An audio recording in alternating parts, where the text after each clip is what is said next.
প্রতিটি অপরাধ এবং ভুল দাঁড়িয়ে থাকে গোপন কিছু ঘটনার উপর।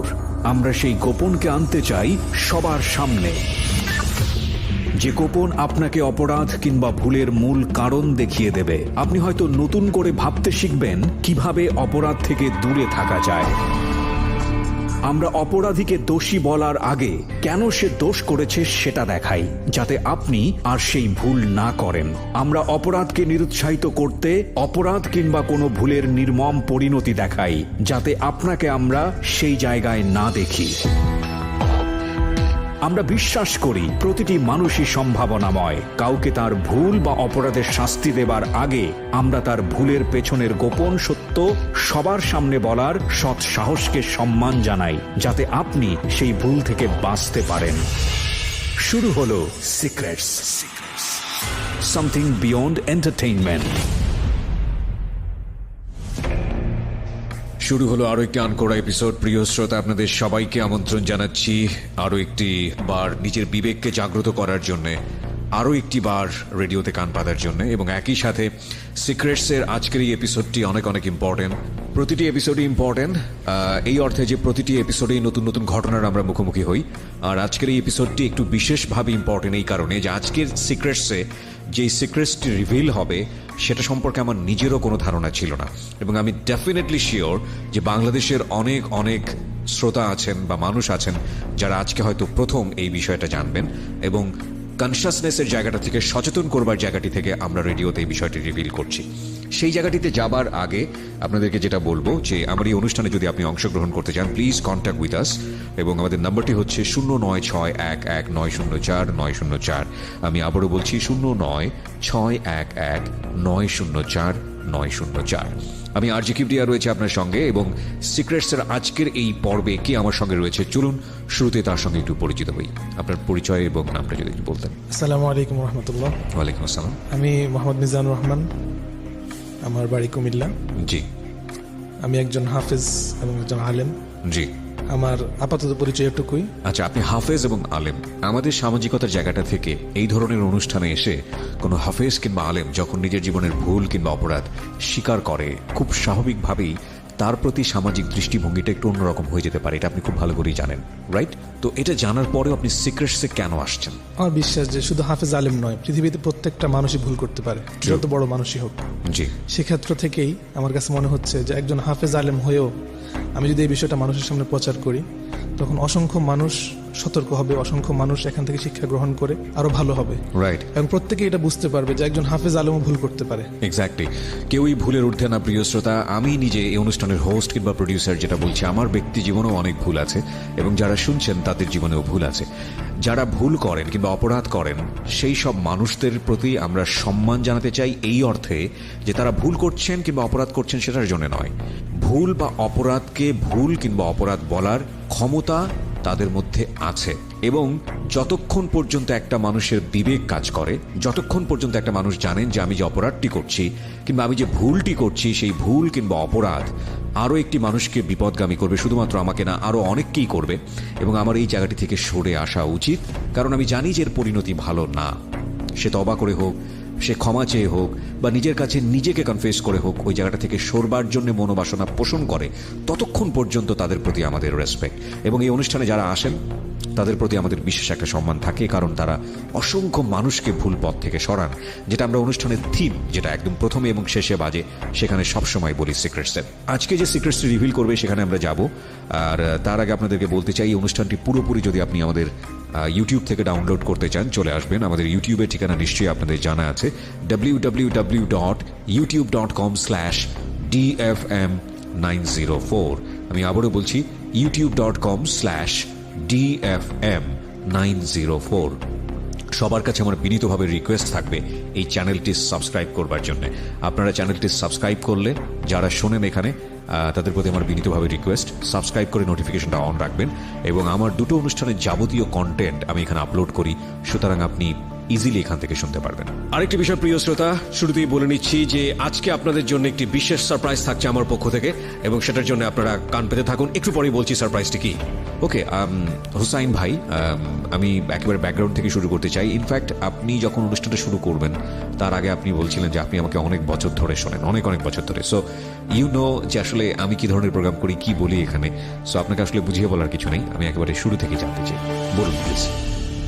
ধন্যবাদ ভাইয়া। আমি শুরু করতে চাই একদম, আপনি যেহেতু শুরু থেকেই শুনতে চান শুরু থেকেই বলবো। আমি একজন হাফেজ আলেম হিসেবে বলছি। ছোটবেলা থেকেই আমরা 4 ভাই, জি। আমার কোনো বোন নেই। আমাদের পরিবারটা ইসলামী আবহেই গড়ে উঠেছে। বাবা কি করতেন? আমার বাবা একজন সরকারি চাকরিজীবী ছিলেন। উনিও কি আলেম বা মাওলানা ছিলেন? উনি আলেম না, কিন্তু আলেমদেরকে ভালোবাসেন। আচ্ছা আচ্ছা, আর আমার দাদাও আলেমদেরকে অনেক ভালোবাসতেন। মাশাআল্লাহ। কিন্তু আমার বাবা চেয়েছিলেন আমরা সবাই যাতে ওনার মতোই সরকারি চাকরিজীবী হই, কিন্তু আমার দাদার জোরাজোরির কারণে আমরা আর ওই লাইনে যেতে পারিনি। আমরা সরাসরি মাদ্রাসা লাইনে ভর্তি হয়েছি। আচ্ছা, তো আলহামদুলিল্লাহ আমি বলতে চাই যে আমরা 3 ভাই হাফেজ এবং আলেম হওয়ার সুযোগ হয়েছে। মাশাআল্লাহ মাশাআল্লাহ। আর আরেকটা ভাই আমার, উনি অর্ধেক আলেম হয়েছেন, এখন তিনি ব্যবসা করছেন। জি। তো আমার গল্পটা এমন, ছোটবেলা থেকে আমি একটু জিদি ছিলাম খুব বেশি। কত নম্বর ভাই ছিলেন আপনি? আমি তৃতীয়। থার্ড। ওকে। আমার বড় 2 জন আছেন, ছোট ভাই আছেন, ও এখনো পড়াশোনা করছে। ওকে। আর আমাকে আমার প্রতিভার কারণে বাবা মা দাদা দাদু অনেক বেশি আদর করতেন, ওকে। যার কারণে আমাকে ছোটবেলাতে তারা হেফজখানায় দিয়েছে। তো আলহামদুলিল্লাহ আমি বলতে চাই আজকে যে আমি মাত্র 9 মাসে কোরআনুল কারীম হেফজ সম্পন্ন করেছি। মাত্র 9 মাসে? আল্লাহ শুকরিয়া, আলহামদুলিল্লাহ। মাশাআল্লাহ, আলহামদুলিল্লাহ। এটা আপনাদের দোয়া, মুরব্বীদের দোয়া, আমার উস্তাদদের দোয়ার কারণে। আমার গা শিউরে উঠেছে। আপনারা যেহেতু মানে কোরআনের হাফেজ, যেহেতু আপনার জানা মতে এটা আসলে এটা খুবই স্বল্পতম সময় 9 মাস। আমি যত জানি যে মিনিমাম 3 বছর লাগে, মিনিমাম 3 বছর। অনেকের 5 বছর লাগে, অনেকের 7 বছর লাগে। এর চেয়ে কম সময় কি কেউ সম্পন্ন করেছে আপনার জি, জানা? আপনি জানলে অবাক হবেন, ওয়ার্ল্ডের মধ্যে বাংলাদেশ বর্তমানে হাফেজদের মধ্যে 1 নাম্বার। জি, এটা আমরা জানি। হ্যাঁ। এবং অনেক ছেলেরা বাংলাদেশে 1 মাসে হাফেজ হয়। 1 মাসে? হ্যাঁ, এদের ব্রেনের উপর, আলহামদুলিল্লাহ, এটা আল্লাহর পক্ষ থেকে। আমার এমন দিন গিয়েছে আমি একদিন 9 পৃষ্ঠা 10 পৃষ্ঠা সবক পড়া দিয়েছি মুখস্থ। মাই গড, আলহামদুলিল্লাহ। ওরে বাবা। তো হাফেজ হওয়ার পর সবাই খুশি হয়েছে। আমার জীবনের প্রথম যে অপরাধটার কথা আমার মনে পড়ে, বড় অপরাধ, হাফেজ হওয়ার পর স্বাভাবিক আমি এলাকাতে প্রথম হাফেজ ছিলাম। কত বছর বয়স আপনার তখন? তখন আমার বয়স 9 বছর। 9 বছর। তো সবার ইচ্ছা ছিল যে সবাইকে মিষ্টি খাওয়াবে, মিষ্টির দামও কম ছিল। জি। তো আমার এত জিদ, তখন আব্বার অফিস বন্ধ ছিল, শুক্রবার ছিল। আব্বাকে বললাম, আব্বা মিষ্টি খাওয়াতে হবে, কারণ বন্ধুরা খুব তাড়াহুড়া করছে যে মিষ্টি খাওয়াতেই হবে। জি। তখন আমি কি করলাম, বাবাকে বললাম যে আপনি মিষ্টি খাওয়ান। তো বাবা বললাম, আমি তো অফিসে যেতে হবে, এখন পকেটে টাকা নাই, অফিসে গিয়ে টাকা এনে তোর মিষ্টি পুরো এলাকাকে আমি খাওয়াবো। আচ্ছা। কিন্তু আমার এটা সহ্য হলো না। আমি পাশের বাড়ির কাকির কাছ থেকে, আমার মার কাছ থেকে, সবার কাছ থেকে 500 টাকা নিয়ে আমি বললাম যে বাবা টাকা দিবে, আপনার আমাকে টাকাটা দেন। ওকে। টাকাটা নিয়ে আমি আমার টিচারের কাছে দিয়ে বললাম যে আব্বা টাকা দিয়েছে, আপনি মিষ্টি কিনে দেন। সেই অর্থে হয়তো আমরা অপরাধ বলবো না, ছোটরা অনেক সময় এটা করে। আমার জেদের কথাটা বলছি, জেদের কথাটা বলছি। ওকে। তখন হুজুর মিষ্টি আনলেন এবং পুরো এলাকায় খাওয়ালেন, আমাদের বাসায় মিষ্টি পাঠালেন। আচ্ছা। আব্বা খুব কষ্ট পেয়েছেন, যদি আমি ছোট ছিলাম তারপর তার কষ্ট হয়েছে যে আমার একমাত্র ছেলে হাফেজ হয়েছে, সেই কাজটা কেন করলো। রাইট। যাক, সে অপরাধটা ক্ষমা হয়ে গেল। তারপর মাদ্রাসায় ভর্তি হলাম আলেম হওয়ার জন্য। পড়ালেখা চলছে, রেজাল্ট খুব ভালো হচ্ছে। আমি যাত্রাবাড়ি মাদ্রাসায় পড়াশোনা করেছি। জি। তো সেখানে পড়াশোনা করার সময় আলহামদুলিল্লাহ রেজাল্ট সবসময় ভালো ছিল। তো আমার আব্বার একটু জেদ বেশি, তিনি যেহেতু চাননি যে আমরা মাদ্রাসায় পড়ি, তারপর আমরা মাদ্রাসায় পড়েছি সব ভাই। তারপর যখন হাফেজ হয়ে গেলাম তখন কিন্তু আব্বা অনেক খুশি হলো। খুব স্বাভাবিক। খুশি হওয়ার পর এখন সবাই বলে যে আপনার ছেলে হাফেজ, এলাকার মধ্যে আলাদা সম্মান। আবার সবচেয়ে বড় সম্মান হলো যে আমরা 3 ভাই আমাদের এলাকার মসজিদে তারাবির নামাজ পড়িয়েছি। মাশাআল্লাহ, এটা আলাদা একটা সম্মান। জি। কিন্তু ঘটনা চক্রে যেটা ঘটলো, আমাদের একটা আঙ্কেল ছিল, ওনার নাম জাহিদুল ইসলাম।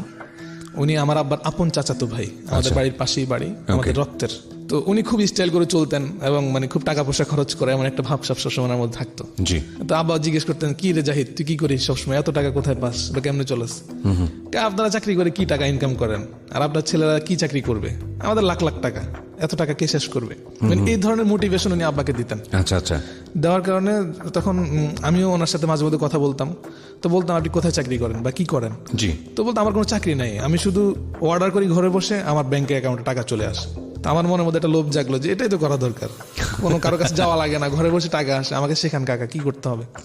তো বললাম, আমি একটা কোম্পানি চাকরি করি, চাইনিজ ওয়ার্ল্ড ওয়াইড একটা বড় কোম্পানি, এটার নাম হচ্ছে, এটা চাইনিজ একটা কোম্পানি, ভালো ওষুধ ওরা বিক্রি করে, কিন্তু ওরা মাল্টি লেভেল যেটাকে MLM বলে, আচ্ছা, ওই সিস্টেমে বিজনেসটা ডেভেলপ করে, এলাকাব্যাপী ছড়িয়ে দেয়। তো উনি ওটার একজন বড় গ্রাহক। হ্যাঁ, এর তো ওই পর্যায়ে ওনার সাথে একটু চলাফেরা করি। আব্বা বলে, দেখ ও জাহিদা তো কিছু করে, তোরা ওর সাথে থাক। আমি বললাম ঠিক আছে, সমস্যা নেই, পড়ালেখার ফাঁকে ফাঁকে যদি সময় পাই শুক্রবার একটু সময় দিব। তো এবার চলতে লাগলো। কয়েকদিন পরে কাকা হঠাৎ আব্বার কাছে একটা অফার নিয়ে আসলেন যে ভাই, আপনি যদি একসাথে 5 লক্ষ টাকার ওষুধ কিনেন তাহলে পরের মাসে আপনি 1,34,000 টাকা বোনাস পাবেন। আচ্ছা, আর বাকি ওষুধগুলো যেহেতু আমি এই লাইনে অনেক বছর আছি, আমি এগুলো সেল করে দিব, আপনার কোনো টেনশন করতে হবে না। আর এই ওষুধগুলো যদি 6 মাস বা 1 বছরও সেল করতে পারি তাহলে আপনার ডাবল লাভ হবে, অর্থাৎ 10 লক্ষ টাকা হয়ে যাবে। ওকে। হোসেনকে আমার সাথে দিয়ে দেন, ওর আমার সাথে থেকে কাজ করবে। ঠিক আছে, আব্বা রাজি হয়ে গেল, ওনাকে 5 লক্ষ টাকা দিয়ে দিল, আমি ওনার সাথে সাথে থাকলাম, ওষুধ কিনলাম, কোম্পানি ভালো, ওদের অফার ছিল। জি। তো পরের মাসে 1,34,000 টাকা দিয়ে দিল আমাদেরকে। এরপর উনি একটা যাত্রাবাড়িতে উনি একটা হেলথ সেন্টার করলেন এই ওষুধগুলো সেল করার জন্য। জি। এবং আরো বেশ কিছু মানুষের কাছ থেকে টাকা নিলেন। জি। কিন্তু এই ওষুধগুলোর দাম এত বেশি যে বাংলাদেশের প্রেক্ষাপটে মানুষ এই ওষুধগুলো কেনার মতো সামর্থ্য নাই। আচ্ছা। যেমন এক কোটা ওষুধের দাম মনে করেন 3,500 4,000 টাকা। তো আস্তে আস্তে ওষুধগুলো আর বিক্রি হচ্ছে না, কিন্তু এখন তো আবার 5 লক্ষ টাকা ইনভেস্ট হয়ে গেছে, আর আমার উপর অনেকটা বিশ্বাস করে। হঠাৎ করে কাকা বললেন, জাহিদ কাকা, যে আসলে ওষুধ তো বিক্রি করা কঠিন হয়ে যাচ্ছে, আমরা একটা কাজ করি, চল, নতুন একটা কোম্পানি আসছে, কোম্পানিটার নাম হলো এক্সপ্রেস, এবং এটার ওয়েবসাইট এখনো রানিং আছে, যে কেউ চাইলে দেখতে পারবেন। ওকে। এটার কাজ কি? এটার কাজ হলো এরা ওয়ার্ল্ডের বিগ বিগ প্রাইভেট হোটেলগুলোর সাথে ডিল করে। কিভাবে? যে আপনি যদি 17,000 টাকা দিয়ে একটা প্যাকেজ ক্রয় করেন, তাহলে বড় বড় যে কোনো 5 স্টার হোটেল, বাংলাদেশ সোনাগা আছে বা বিভিন্ন যে হোটেলগুলো আছে, এগুলোতে আপনি 5 দিন 5 রাত্র থাকতে পারবেন। ওকে। তো কি হবে, একটা সিস্টেম আছে, ওদের লেভেল সিস্টেম, এটা আসলে দেখানো দরকার কিভাবে হয়। আচ্ছা, আপনি মুখে বলতে হবে কারণ বোঝানোর জন্য। লেভেল সিস্টেম আছে। জি। তো একটা পর্যায়ে গিয়ে আপনি যখন একটা লেভেল ব্রেক করবেন, মানে অনেকগুলো প্যাকেজ ক্রয় করার পরে, তখন আপনাকে একসাথে 8,60,000 টাকা দেওয়া হবে। ওরাই আপনাকে দিবে ক্যাশ? ওরা আমাকে দিবে। আচ্ছা। কিন্তু এখানে একটা বোঝার বিষয় আছে যে আমি 8,60,000 টাকা ব্রেক করার জন্য যেই পরিমাণ প্যাকেজ সেল করা লেগেছে, সেই প্যাকেজগুলো বোধহয় 1 কোটি টাকার উপরে হবে। আচ্ছা। ওকে। সিস্টেম ওয়াইজ হচ্ছে আর কি। আচ্ছা। তো আমরা জিজ্ঞেস করতাম যে এই কোম্পানি তো চলে যাবে মানুষের টাকা নিয়ে, বলে যদি সোনারগাঁ চলে যায়, শেরাটন চলে যায়, হ্যাঁ, আর এই হোটেলগুলো যদি চলে যায় তখন এই কোম্পানি চলে যাবে। তো কেউ তো যাচাই করতে আসে না যে আসলে হোটেলের সাথে লিঙ্ক আপ আছে কিনা। রাইট। আর ওয়েবসাইটের নাম দেওয়া থাকলে এটা কে যাচাই করে? রাইট। গ্রামের মানুষ তো ওয়েবসাইট বোঝেও না কি জিনিস। এক্স্যাক্টলি। জাস্ট বলেছে উনি যে 20 লাখ টাকা দেন, আপনার বোর্ড ব্রেক করে দিচ্ছি, অর্থাৎ 8,60,000 টাকা আপনি পেয়ে যাবেন। আচ্ছা। এইভাবে চলতে থাকলো। তো আমার পড়ালেখার 1 বছর বাকি ছিল, আর এর মধ্যে উনি এই কাজটা করছেন। এর মধ্যে ওনার এগুলো তো ধীরে ধীরে চলছে, আমাকে আস্তে আস্তে ডেভেলপ করবে। জি। কিন্তু আমার ভেতরে মানে কাজ করার একটা তাড়না চলে আসছে, আর এর মধ্যে আমার পড়ালেখাটাও প্রায় শেষ। তো আমি পত্রিকায় বিভিন্ন বিজ্ঞাপন, তখন আমার দেশ পত্রিকা ছিল, আরো বিভিন্ন পত্রিকা ছিল, এখনো বিভিন্ন পত্রিকায় অ্যাড দিয়ে আপনারা দেখবেন। এই প্রতারণাটা সম্পর্কে আজকে অনেক মানুষ জেনে যাবে। জি। যে পত্রিকা দ্বিতীয় পৃষ্ঠায় অনেক সময় থাকে যে বিখ্যাত নায়ক নায়িকার জন্য সুপারভাইজার নেওয়া হবে, তার শুটিং দেখাশোনার জন্য ভালো লোক নেওয়া হবে, অথবা কোনো বাড়ি দেখাশোনার জন্য একজন বিদেশি ম্যাডামের একজন লোক দরকার, এই ধরনের বিজ্ঞাপনগুলো থাকে। ওকে। তো আমি একটা বিজ্ঞাপন দেখলাম একদিন, লেখা আছে আমার দেশ পত্রিকায়, যে একজন হাজী সাহেব, ওনার কোটি কোটি টাকার মালিক, গুলশানে বাড়ি, ফ্ল্যাট, ওনার বাচ্চাকে স্কুলে নেওয়া আনার জন্য বা ওনার বাড়ি দেখাশোনা করার জন্য ওনার পার্সোনাল পিএ হিসেবে একজন লোক লাগবে। আচ্ছা। বেতন খুব সম্মানিত 20,000 টাকার উপরে, যোগাযোগ করুন, এই ইসলামী শিক্ষিতদেরকে অগ্রাধিকার দেওয়া হবে। আমি যোগাযোগ করলাম, হাজী সাহেব কেমন আছেন? বললো ভালো আছি। আপনার বাড়ি কোথায়? বললো যে আমার বাড়ি আব্দুল্লাহপুর, ঢাকা আব্দুল্লাহপুর। জি। তো আমি বললাম আমি আগ্রহী আপনার এই ইয়েটা নিয়ে, আমি কি করতে পারি? উনি বললেন আসেন, আপনি আমার সাথে দেখা করেন। তো আমি বললাম কবে আসবো? 2-3 দিন পরে সময় দিলেন। সময় দেওয়ার পর উনি বললো যে আমি তো এখন বিদেশ সফরে যাচ্ছি, আপনি একটা কাজ করেন, আপনি 4-5 দিন পরে আসেন, আমার লোক গিয়ে আপনাকে নিয়ে আসবে। আমি বললাম ওকে ঠিক আছে। 4-5 দিন পরে ফোন দিলাম, তো বললো আপনি কিছু কাপড় চোপড় নিয়ে আর অল্প কিছু টাকা নিয়ে 5-7 হাজার টাকা নিয়ে চলে আসেন। তাই বললাম টাকা লাগবে কেন? তো বলতেছে টাকা লাগবে এই জন্য যে আপনাকে প্রথমেই তো আমি করবো না, আপনি নিজের খরচ নিজে চালাইতে হবে, আপনি বিশ্বস্ত কিনে এটা আমি কিভাবে প্রমাণ করবো? ওকে। তো আমি কিছু টাকা নিয়ে চলে আসলাম। আসার পরে আব্দুল্লাহপুর, তখন বিকেল, সন্ধ্যা প্রায় ঘনিয়ে আসছে, শীতকাল ছিল। জি। আমি সন্ধ্যার সময় আব্দুল্লাহপুর আসলাম। আব্দুল্লাহপুর আসার পরে আমি ফোন দিলাম ওনাকে ফোন দেওয়ার পর উনি বললো আপনি পেট্রোল পাম্পের সামনে দাঁড়ান, একটা লোক আসছে। আমি বললাম ঠিক আছে। একটা ছেলে আসলো, পোশাক আশাক খুবই বিশ্রী অবস্থা, মনে হচ্ছে যে মানে গ্যারেজে কাজ করে, এই ধরনের একটা ছেলে। আমি খুব অবাক হলাম। অবাক হওয়ার পর আমি ফোন দিলাম, যে বললো আমার কর্মচারী, সমস্যা নেই, ওর সাথে আপনি চলে আসেন। ওকে। তো যখন আব্দুল্লাহপুর ব্রিজ, তুরাগ উপরে যে ব্রিজটা আছে, ব্রিজ পার হয়ে পেট্রোল পাম্প পার হয়ে সামনে আসলাম, ওখানে বোধহয় সেনা কল্যাণ সংস্থার বড় একটা বিল্ডিং আছে। জি। ওই বিল্ডিং এর সামনে অসংখ্য গাড়ি আছে। তো ওই ছেলেটা আমাকে একটা প্রাডো গাড়ি দেখিয়ে বললো যে ওই যে এটা হচ্ছে আমাদের বসের গাড়ি। ওকে ডান, ঠিক আছে। তো ওর সাথে হাঁটা শুরু করলাম। হাঁটতে হাঁটতে ও আমাকে একটা অফিসে নিয়ে গেল। অফিসে নিয়ে যাওয়ার পর ও বলল যে এখানে আপনি, আমাদের স্যারের আন্ডার অসংখ্য মানুষ কাজ করে, যেহেতু উনি অনেক বড় মানুষ, আপনাকে কিছু টাকা দিয়ে রেজিস্ট্রেশনটা কমপ্লিট করতে হবে। তো আপনি কি না কি মানুষ, এটা তো আমরা জানি না। ওকে। তো ওখানে 3,000 টাকা আমি জমা দিলাম, ওরা একটা স্লিপ আমাকে দিয়ে দিল। কি কোম্পানি যেন, এটা বোধ হয় যে গার্ড দেয় যে বিভিন্ন কোম্পানিগুলো, এই কোম্পানি আর কি। ওকে। তো ওখান থেকে ওরা আমাকে আমার ব্যাগ ট্যাগ সহ একজনে সাভারের ওইদিকে ভিতরে একটা জঙ্গল এলাকার দিকে নিয়ে গেল। কোথা থেকে সাভার নিয়ে যাচ্ছে? আব্দুল্লাহপুর থেকে আপনাকে আব্দুল্লাহপুর থেকে গাড়িতে করে না, আমাকে বললো চলেন। তো ইয়ার মধ্যে লেগুনাতে করে আমরা যাচ্ছি, আরো কয়েকজন ছিল। ভয় নাই, কিসের, দিনের বেলা সন্ধ্যা হচ্ছে। কিন্তু আস্তে আস্তে দেখলাম যে মানে মেইন রোড ছেড়ে ওরা মাটির রাস্তা বা গাজীপুর দিকে গেলে দেখা যায় যে শুধু গাছপালা, মানুষের বাড়ি ঘর নাই, এই ধরনের এলাকা নিয়ে গেল। তো নিয়ে যাওয়ার পর আমি ওখানে গেলাম। যাওয়ার পর একটা দেখলাম টিনের ঘর, মানে অনেকগুলো গাছপালার ভেতরে, এরিয়ার ভিতরে একটা টিনের ঘর। এবং সেখানে কম বয়স্ক টিনেজ অনেক পোলাপান, যারা 15 থেকে 20 এর মধ্যে বা 22, প্রায় 30 থেকে 40 জন বাচ্চা, ছেলে আছে আর কি, বাচ্চা বলা যায় না, কিশোর। আর একজন সুঠাম দেহের অনেক বড় মানুষ, উনি এখানে আছেন। উনি তাদেরকে বিভিন্ন ধরনের গালিগালাজ করছেন এবং ডিরেকশন দিচ্ছেন, এই কর সেই কর, যে খারাপ গালিগুলো মুখ দিয়ে উচ্চারণ করা সম্ভব না। আমরা একটা বিরতি নেব প্রিয় শ্রোতা, এই পর্যায়ে মাত্র 2 মিনিটের বিরতি। আপনারা শুনছেন সিক্রেটসে আজকে এখানে নিজের জীবনের ভুল বা অপ্রিয় সত্য বা অপরাধ যেটাই বলি না কেন সেটা বলছেন হুসাইন। আমি হুসাইনের কাছে আবারও ফিরবো, তার আগে আপনাদেরকে যেটা বলতে চাই, আপনারা যদি এই অনুষ্ঠানে আসতে চান প্লিজ আমার সঙ্গে যোগাযোগ করবেন। আমার ফোন নাম্বারটি নিশ্চয়ই আপনাদের জানা আছে, 09611904 আমি আবারও বলছি 09611904। আরেকটি বিষয় প্রিয় শ্রোতা, আজকে আপনাদের জন্য একটি বিশেষ সারপ্রাইজ থাকছে আমার পক্ষ থেকে, এবং সেটার জন্য আপনারা কান পেতে থাকুন। একটু পরেই বলছি সারপ্রাইজটি কি। Secrets. Something beyond entertainment.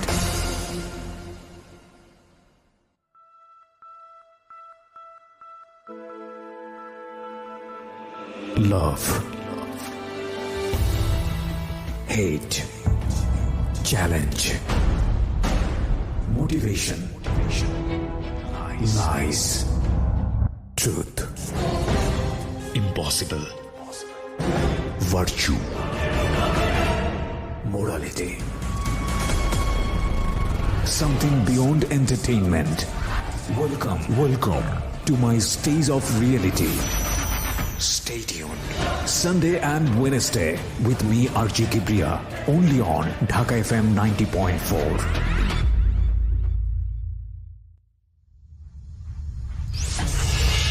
Secrets. Something beyond entertainment. Welcome back once again. শুনছেন আরজে কিবরিয়াকে ঢাকা FM 90.4-এ। সিক্রেটস হচ্ছে আমার অনুষ্ঠানের নাম, এবং আরও একটি অনুষ্ঠান বুধবার প্রচারিত হচ্ছে জীবন গল্প নামে। সিক্রেটস অনুষ্ঠানকে আমরা যে ট্যাগলাইন দিয়ে বিশেষায়িত করেছি সেটা হচ্ছে সামথিং বিয়ন্ড এন্টারটেইনমেন্ট। শুধু এন্টারটেইনমেন্টের জায়গা থেকে অনুষ্ঠানকে নেওয়া আমি বলবো যে উচিত না, কারণ এটা আমাদের জন্য একটা অন্যরকম, বলতে পারি একটা লেসনমূলক, যে অনুষ্ঠানটি আমাদের জীবনকে সুন্দরভাবে গাইড করে, এরকম একটা অনুষ্ঠান। অফকোর্স আমরা এই অনুষ্ঠানটি প্রচারের পর আপনাদের কাছ থেকে যে পরিমাণ পজিটিভ রেসপন্স পেয়েছি, আলহামদুলিল্লাহ, আমি রিয়েলি হ্যাপি। এবং যেই পরিমাণ, যে হাই সোসাইটি, কিংবা যদি বলি যে যেই পরিমাণ আপার ক্লাস মানুষ যারা, তারা পর্যন্ত অনুষ্ঠানে আসতে এখন কমফোর্ট ফিল করেন, which is very very lucky আমি বলবো যে ঢাকা এফএমের পার্সপেক্টিভ থেকে। এবং এখানে সব শ্রেণীর মানুষরা আসেন নিজের জীবনের ভুল বা অপরাধগুলো বলার জন্য, এই কারণে যে তার মতো করে ভুল বা অপরাধ যেন না করে। তারই ধারাবাহিকতায় আজকে আমরা পেয়েছি মাওলানা, টাইটেল পাস মাওলানা, উনি হুসাইন এবং পবিত্র কোরআনের হাফেজ, মাশাআল্লাহ। তো উনি ওনার ভুলগুলো বলছেন যে আসলে কি ছিল যে কারণে ওনাকে জীবনে এত বড় ধরনের রিগ্রেটের মধ্য দিয়ে যেতে হয়েছে। আমরা যেখানটায় ছিলাম হুসাইন ভাই, যে আপনাকে কোন একটা জায়গায় নিয়ে যাওয়া হলো, টিনের বাড়ি বা সামথিং লাইক দিস, তারপর যখন ওই জঙ্গলের ভিতরে গেলাম, অনেকগুলো ছেলেকে পেলাম, পাশাপাশি ওখানে একজন গাইড আছেন, জি, অনেক সুঠামদের, তার সাথে আরেকটা সহকারীও আছে। তো আমাকে বললো, হুজুর তুমি এখানে আসছো? আমাকে বলছে। আমি বললাম আসলাম ভাই, কাজ তো করা দরকার। আমি বললাম ভাই আমি নামাজ পড়বো, মাগরিবের সময় হয়ে গেছে, নামাজ আদায় করবো। তো বললো ঠিক আছে তুমি নামাজ পড়ে আসো। আচ্ছা। তো নামাজ পড়ার পর বৃদ্ধ ইমাম উনি আমাকে বলছেন একটু কর্কশ ভাষায়, কি ব্যাপার, তোমার বাড়ি কোথায়? আমি বললাম আমার বাড়ি তো ঢাকায়, আমি এখানে একটা কাজে আসছি। তো বললো কোন কাজে আসছো? ওই যে ওখানে লোকজন আছে, ওখানে আসছো? আমি বললাম জি। যাও বুঝবা কি হয়। তা আমার বুকটা কেঁপে উঠলো, সন্ধ্যা হয়ে আসছে, খুব স্বাভাবিক। হ্যাঁ কোন এর মধ্যে পড়লাম, আর ইমাম সাহেব বলছেন। তারপর সাহস করে গেলাম, ওনার সাথে কথা বললাম না।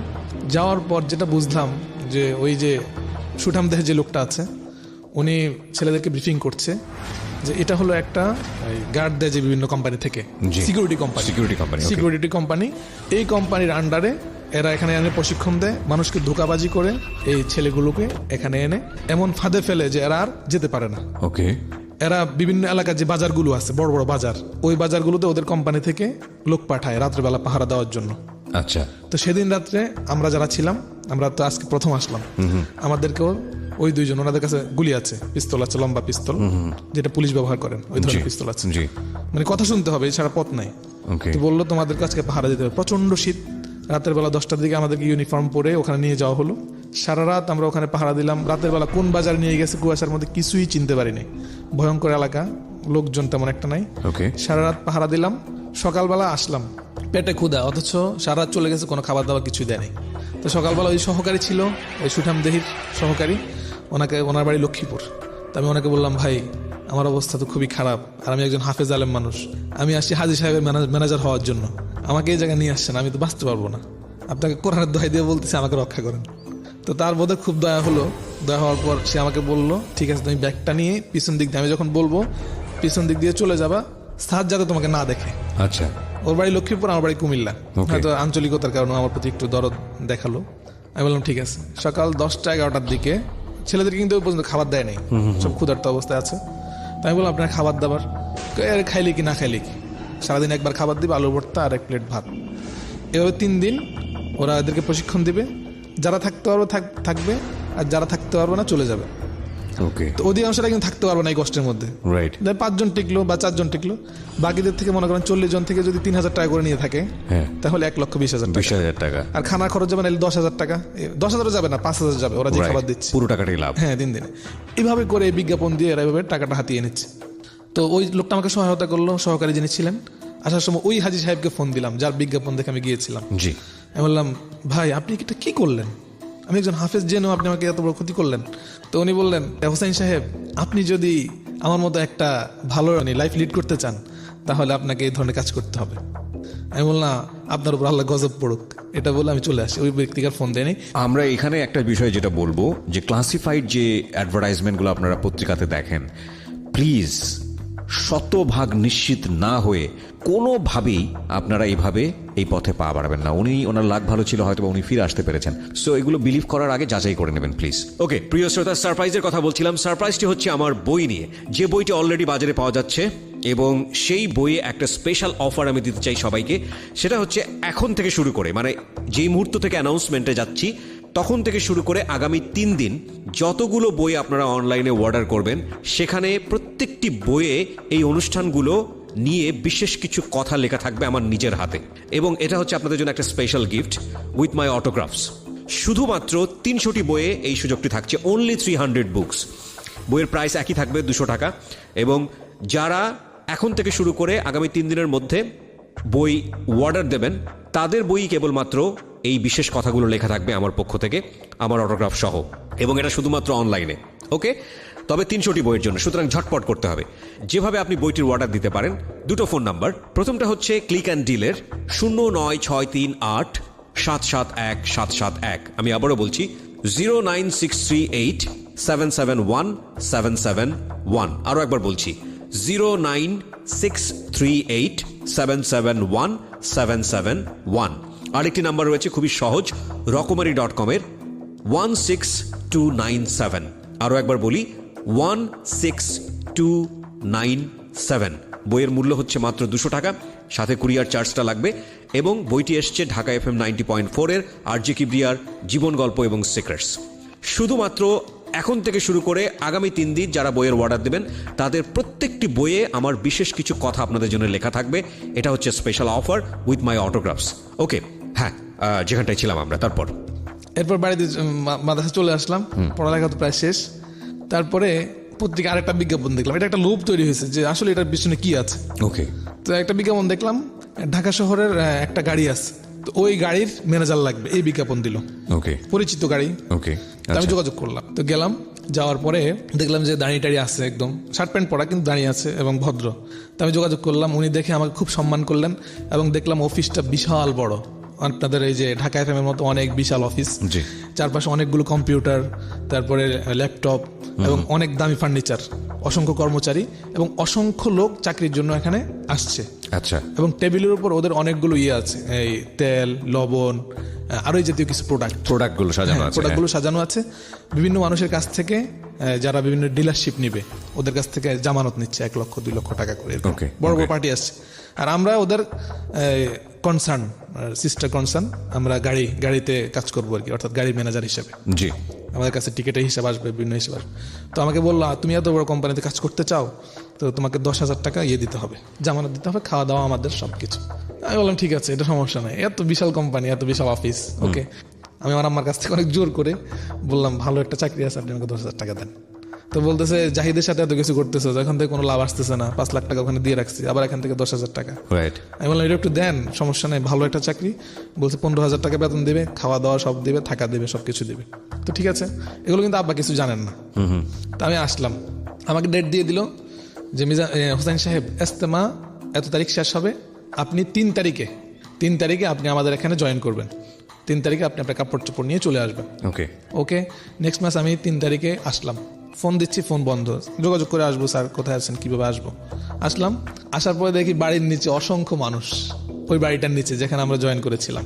বললাম, কি ব্যাপার ভাই, আমরা তো আজকে জয়েন করার জন্য আসছি। কোথায় জয়েন করার জন্য আসছেন? ফুলকলি কোম্পানিতে। বললাম জি। বললো, এরা তো 29 তারিখে সবকিছু নিয়ে টাকা করে চলে গেছে। 29 তারিখ এত বড় অফিস গুছায় ফেলছে এত শর্ট টাইমের মধ্যে? ইউ কান্ট বিলিভ ভাই। এরপরে ওনারা বললো যে 1 তারিখ থেকে এখানে প্রতিদিন শত শত লোক আসতেছে, 1 তারিখ থেকে প্রতিদিন শত শত, সকাল থেকেই শত শত লোক আসতেছে। আমি বোধহয় সম্ভবত সকাল 10টার আগে সেখানে উপস্থিত হয়েছিলাম। প্রতিদিন শত শত লোক আসছে, তাদের একটা অভিযোগ, কেউ 10,000, কেউ 20,000, কেউ 15,000, কেউ 2 লাখ 3 লাখ টাকা দিয়ে ডিলারশিপ নিয়েছে, আর কেউ চাকরির জন্য 10,000 20,000 টাকা দিয়েছে। তো এই 3 দিনের হিসাবেই ওনারা দিল যে কম না হলো 400 থেকে 500 মানুষ এই 3 দিনে আসছে। My goodness. এই 2টা পার্সোনাল ঘটনা আমি মাঝখানে বললাম, Right. মানে আমার আঙ্কেলের সাথে যে লেনদেনের মাঝখানে এগুলো ঘটে গেল। আচ্ছা, তারপর? ব্যাস, এটাকে আমি লিভ করলাম যে এখানে আর যাবো না। এই ধরনের এক্সপ্রেস তো খুব ভালো বলতেছে, ওখানে বলতেছে যে 8,60,000 টাকা পাওয়া যাবে, যেটা আচ্ছা। একটু বলছিলাম। ওকে, মেইন গল্পে ফিরে আসি। তো 8,60,000 টাকা পাওয়া যাবে, ঠিক আছে, আমি আপনার সাথে আছি। কি করতে হবে? ঘন ঘন লোক জয়েন করাও, 17,500 টাকা করে একজন। হ্যাঁ, তো অনেক হাজার হাজার বন্ধু আছে আমাদের, আর পুরো মাদ্রাসার 5-6 হাজার ছাত্র, অনেক। আমি 12 বছর একই মাদ্রাসায় পড়েছি, জি। প্রায় সব ছাত্রই আমার পরিচিত।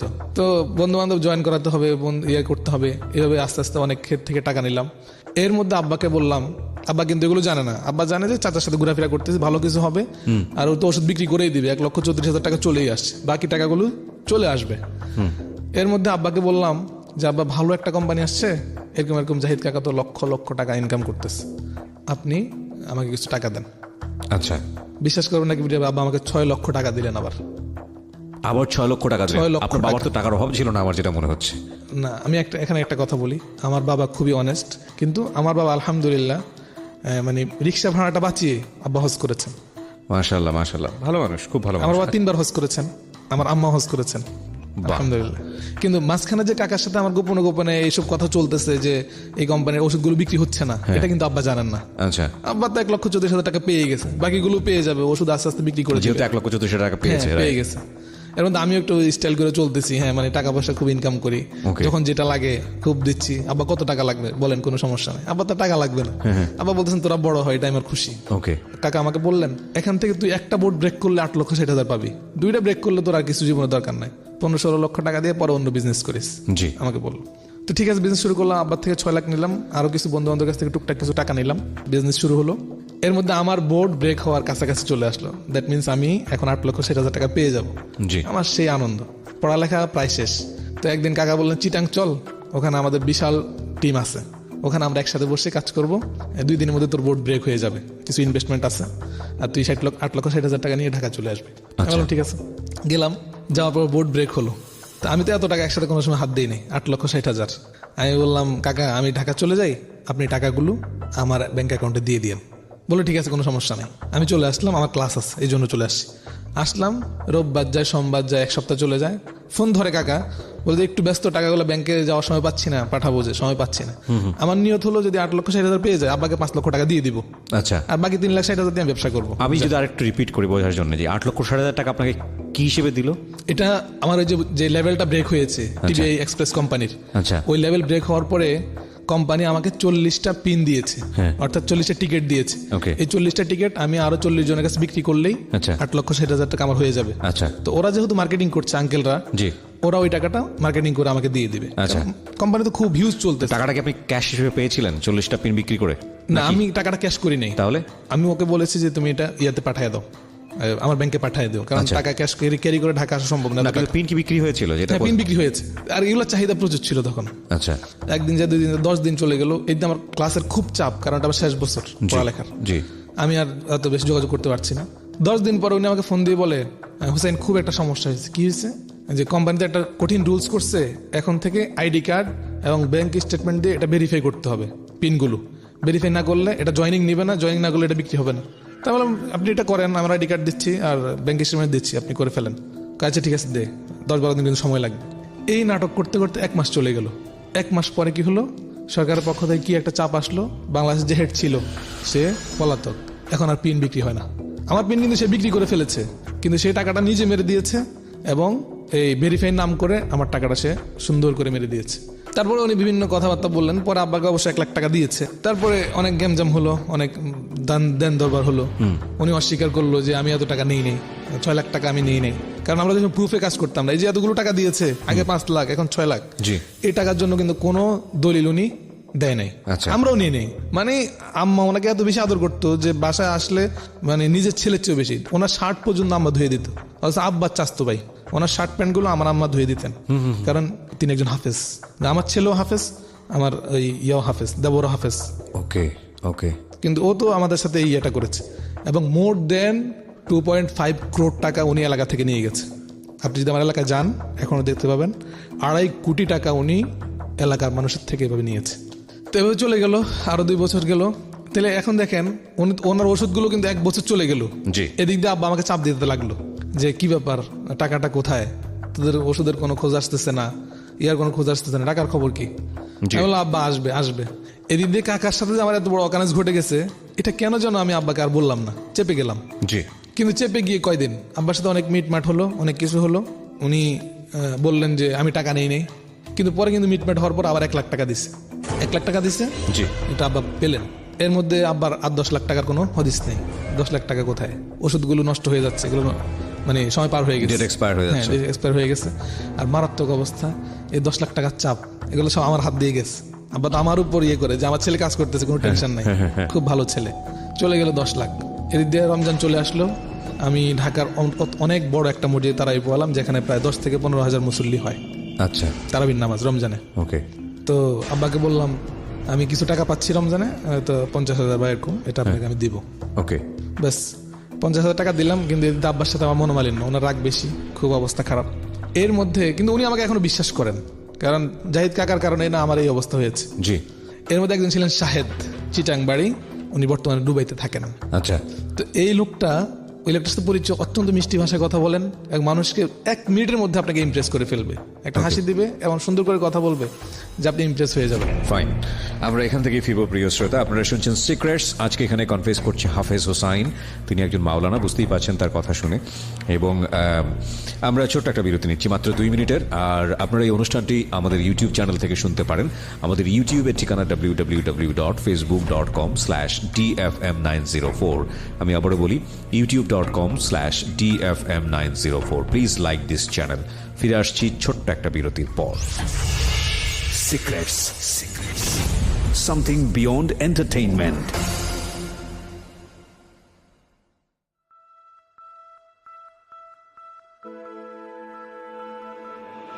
Love. Hate. Challenge. Motivation. Lies. Truth. Impossible. Virtue. Morality. Something beyond entertainment. Welcome to my stage of reality. Stay tuned. Sunday and Wednesday with me, RJ Kibriya, only on Dhaka FM 90.4.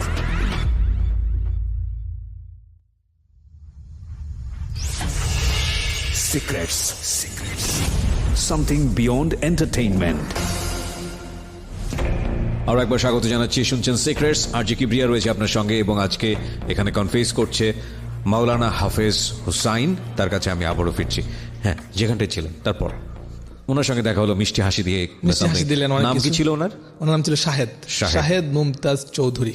ওকে, আমি আজকে কোনো দ্বিধা করবো না, আমি আমার সবগুলো গল্প বলবো, কারণ এই ধরনের কিছু মানুষের কারণে আজকে বাংলাদেশের লক্ষ লক্ষ, ভাই আপনারা জানেন কিনা আমি জানি না, লক্ষ লক্ষ পরিবার ডেস্ট্রয় হয়ে গেছে, একদম ডেস্ট্রয়। আমার মতো আজকে লক্ষ লক্ষ ছেলে ঘর ছাড়া এই ধরনের মানুষগুলোর কারণে। ওকে, শুনি। তো এই লোকটা বললো, মামা ভালো একটা কোম্পানি আসছে, তোমার এই টাকাগুলো 6 মাসে তুমি ক্লিয়ার করে ফেলতে পারবা। তো কোম্পানিটার নাম হচ্ছে গোল্ড কোম্পানি, এটা আপনারা সবাই জানেন। বাংলাদেশ থেকে হাজার হাজার কোটি টাকা ছিনিয়ে নিয়েছে যারা। তো এটা কি 6 মাসে টাকা ডাবল দেবে। ওকে, যা ইনভেস্ট করা হবে 6 মাসে ডাবল। আর যে ইনভেস্ট করবে উনি স্পট কমিশন হিসেবে 10% পেয়ে যাবে। অর্থাৎ আপনি যদি 1 লক্ষ টাকা ইনভেস্ট করান কাউকে দিয়ে, আপনি পেয়ে যাবেন 10,000। আচ্ছা, আর 90,000 কোম্পানির অ্যাকাউন্টে জমা হবে। ওকে, আপনি যদি আবার 1 লাখ টাকা করান, মোট 2 লাখ, তাহলে আপনি আরো 10,000 পাচ্ছেন। রাইট। কত হলো? 20,000। 20,000। এই 20,000 ম্যাচিং হওয়ার কারণে কোম্পানি আপনাকে আরো 10,000 টাকা দিবে, টোটাল 30,000 টাকা। ওকে, 30,000 পেয়ে গেলেন। আর কোম্পানির কাছে গেল 1,70,000। এর মধ্যে লেভেল বাই লেভেল ওদের লিডার অনুযায়ী এই টাকাগুলো টোটাল ভাগ হয়ে যায়। ওকে, আসল কথা টোটালটা একটা প্রতারণা। আচ্ছা। তো আমি এইটা তো সবাই করছে। ওদের অফিস হচ্ছে মোতালেব প্লাজায় তখন ছিল অফিস। আচ্ছা। এবং খুব ভালো, আমার পরিচিত কয়েকজন 50 লাখ 60 লাখ টাকা দিয়েছে। এবং বাংলাদেশের নাম করা কয়েকটা মসজিদের ইমাম সাহেব, যারা মানুষকে ভালো বয়ান করেন, এই ধরনের বড় বড় কয়েকজন ইমাম সাহেব, তারাও একজন 50 লাখ, মোর দেন 50 লাখ উনি ইনভেস্ট করেছে ওই সাহেবদের মাধ্যমে। My goodness. এবং আমি এটা বলি যে বাংলাদেশের, আমার কথা হচ্ছে এই ব্রেনে কিভাবে 50 লাখ টাকা ইনকাম করে, ইনভেস্ট করাটা পরের বিষয়। উনি বাংলাদেশের যে মসজিদগুলো খুব নাম করা, হ্যাঁ, এরকম একটা মসজিদের উনি খতিব। আচ্ছা, অনেক বিজনেস আছে, আচ্ছা, থাকতে পারে, এটা থাকতে পারে, নো প্রবলেম। জি, আমাকে বললো যে আফ্রিকা থেকে কাঁচা সোনা তোলা হয়। এই স্বর্ণগুলো যখন ওরা তোলে তখন দাম অনেক কম থাকে। আচ্ছা। যেমন আমাদের এখানে 50,000 বা 60,000 টাকা ভরি, কিন্তু তখন ওদের কাছে এটা থাকে 5,000 4,000 টাকা, $50 $60। আচ্ছা, এটা আমাদেরকে বুঝিয়েছে, আমরা তো জানি না তখন, এত কিছু বুঝতাম না। সব মানুষ এটা বোঝাচ্ছে। তো এই কোম্পানি এটা নিয়ে এই কাঁচা সোনার ব্যবসা করে, এটা খাঁটি করে তখন 30,000 40,000 এটা বিক্রি করছে। জি, এই বুঝটা যখন আপনাকে দিবে বা আমাকে দিবে, যারা বোঝে না তাদের কি অবস্থা হবে? ওকে, তোমাকে 6 মাসে ডাবল দিচ্ছে, আর ওরা প্রতিদিনই ডাবল নিচ্ছে। এই জিনিসটা আমাদেরকে বুঝালো। ক্যাশটা কি আপনার কাছ থেকে কেন নিচ্ছে তাইলে? ওরা যদি এই জিনিসটা লাভই করে, ওরা নিজেরা তুলে ক্যাশটা হলো যে ওই যে 1 ভরি স্বর্ণ ওরা কিনতেছে, এটা তুমি ওই কোম্পানির থেকে কিনলা। আচ্ছা, তুমি কিনে এখন কোম্পানি ব্যবসা করে তোমাকে একটা পার্সেন্টেজ দিবে, আর তুমি একটা পার্সেন্টেজ নিবে। আচ্ছা, শরীয়ত অনুযায়ী এটা হারাম না, আচ্ছা, যদি জানা থাকে। জি। তো এই অনুযায়ী ব্যবসা হলো। খবর আপনারা সবাই জানেন, হাজার হাজার কোটি টাকা নিয়ে লেখালেখি হয়েছে, পত্র সরকার নিষিদ্ধ করে দিয়েছে। আমার ঘটনা ছিল, আমি তখন আমার এক আন্টি আছেন, উনি চাঁদপুরে থাকেন, ওনার কাছ থেকে 2 লক্ষ টাকা, এবং আব্বাকে বললাম। তো আব্বার কাছে তখন আর ক্যাশ টাকা নাই, কারণ আমাকে 11 লক্ষ টাকা দিয়েছে।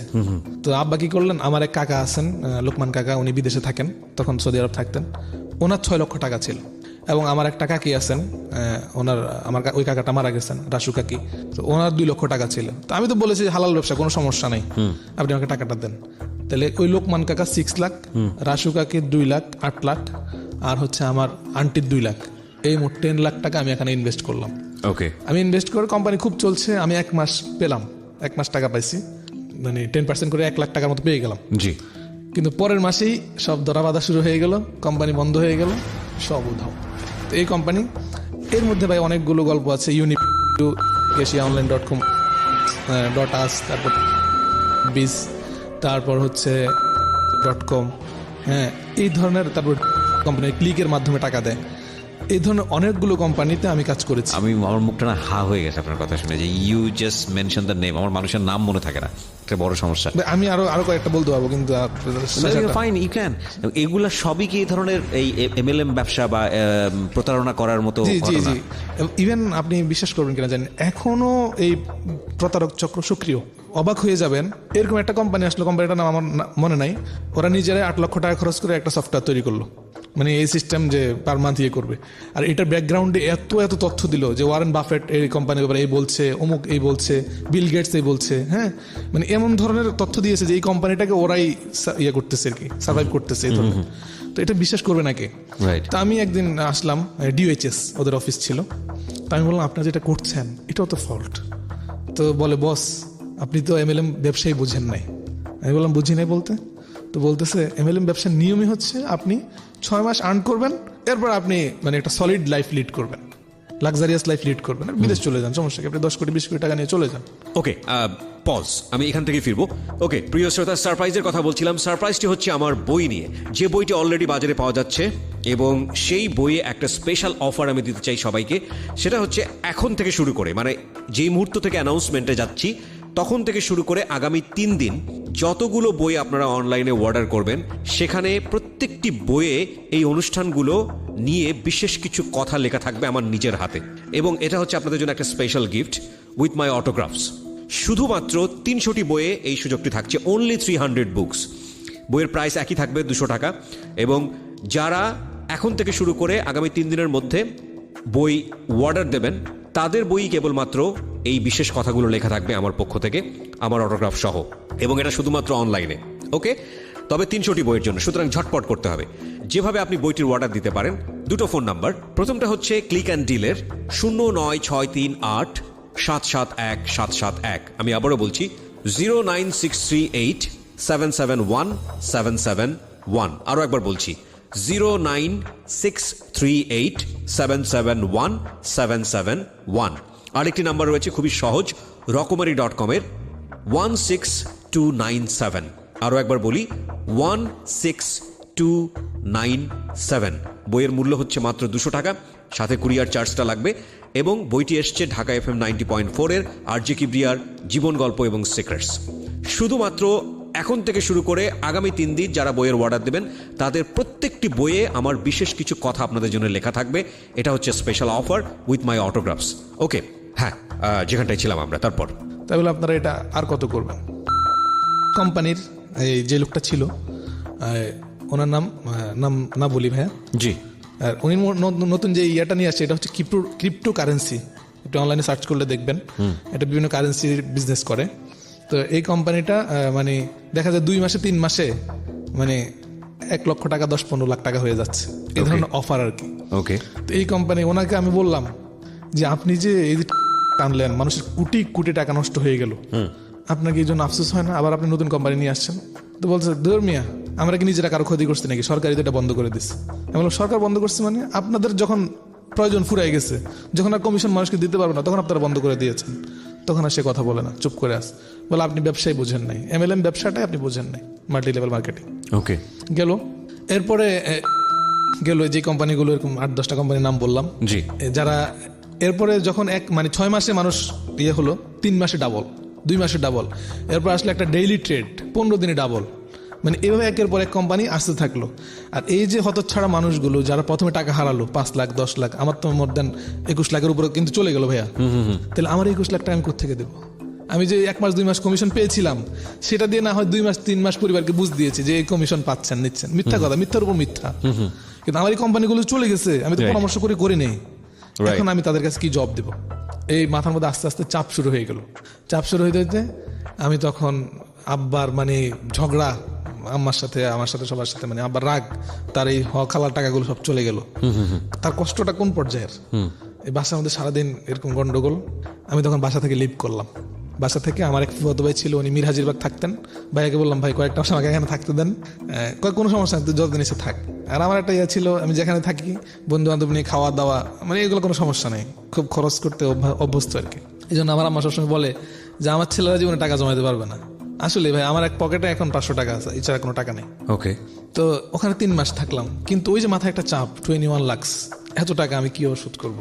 এই চিন্তা থেকে এমনি অনলাইনে একটু গোতাগতি করি, যে অনলাইনে সবাই একটা আমাদেরকে মোটিভেশন দেয় যারা MLM বিজনেস করে, যেখান থেকে তুমি শেষ করেছো ওখান থেকে তুমি ফুল ফুটাতে হবে, ওখান থেকে আবার 20 টাকা আর্ন করতে হবে। এগুলো মোটিভেশন দেয় হ্যাঁ, আপনাদের? অনেক মোটিভেশন আছে এগুলো, এরকম আচ্ছা। অসংখ্য মোটিভেশন। তারপরে সার্চ দিতে থাকলাম যে অনলাইনে কি আয় করা যায়। তখন একদিন পেলাম esoayakori.com একটা ওয়েবসাইট। ওকে। তো ওখানে এক ভাইয়ের নাম্বার দেওয়া আছে, রাকিব ভাই, উনি ভালো মানুষ খুব। রাকিব ভাইকে ফোন দিলাম, তো বললো আপনি আসেন আপনার সাথে কথা বলি। তো গেলাম, যাওয়ার পর বললাম ভাইয়া টাকা কিভাবে ইনকাম করা যায়। তো উনি বললেন যে আমিও তো নতুন, এখানে একটা বিজনেস আছে, সেটা হলো ফরেন এক্সচেঞ্জ বিজনেস, এটাকে সংক্ষিপ্ত বলে ফরেক্স। ফরেক্স ওকে।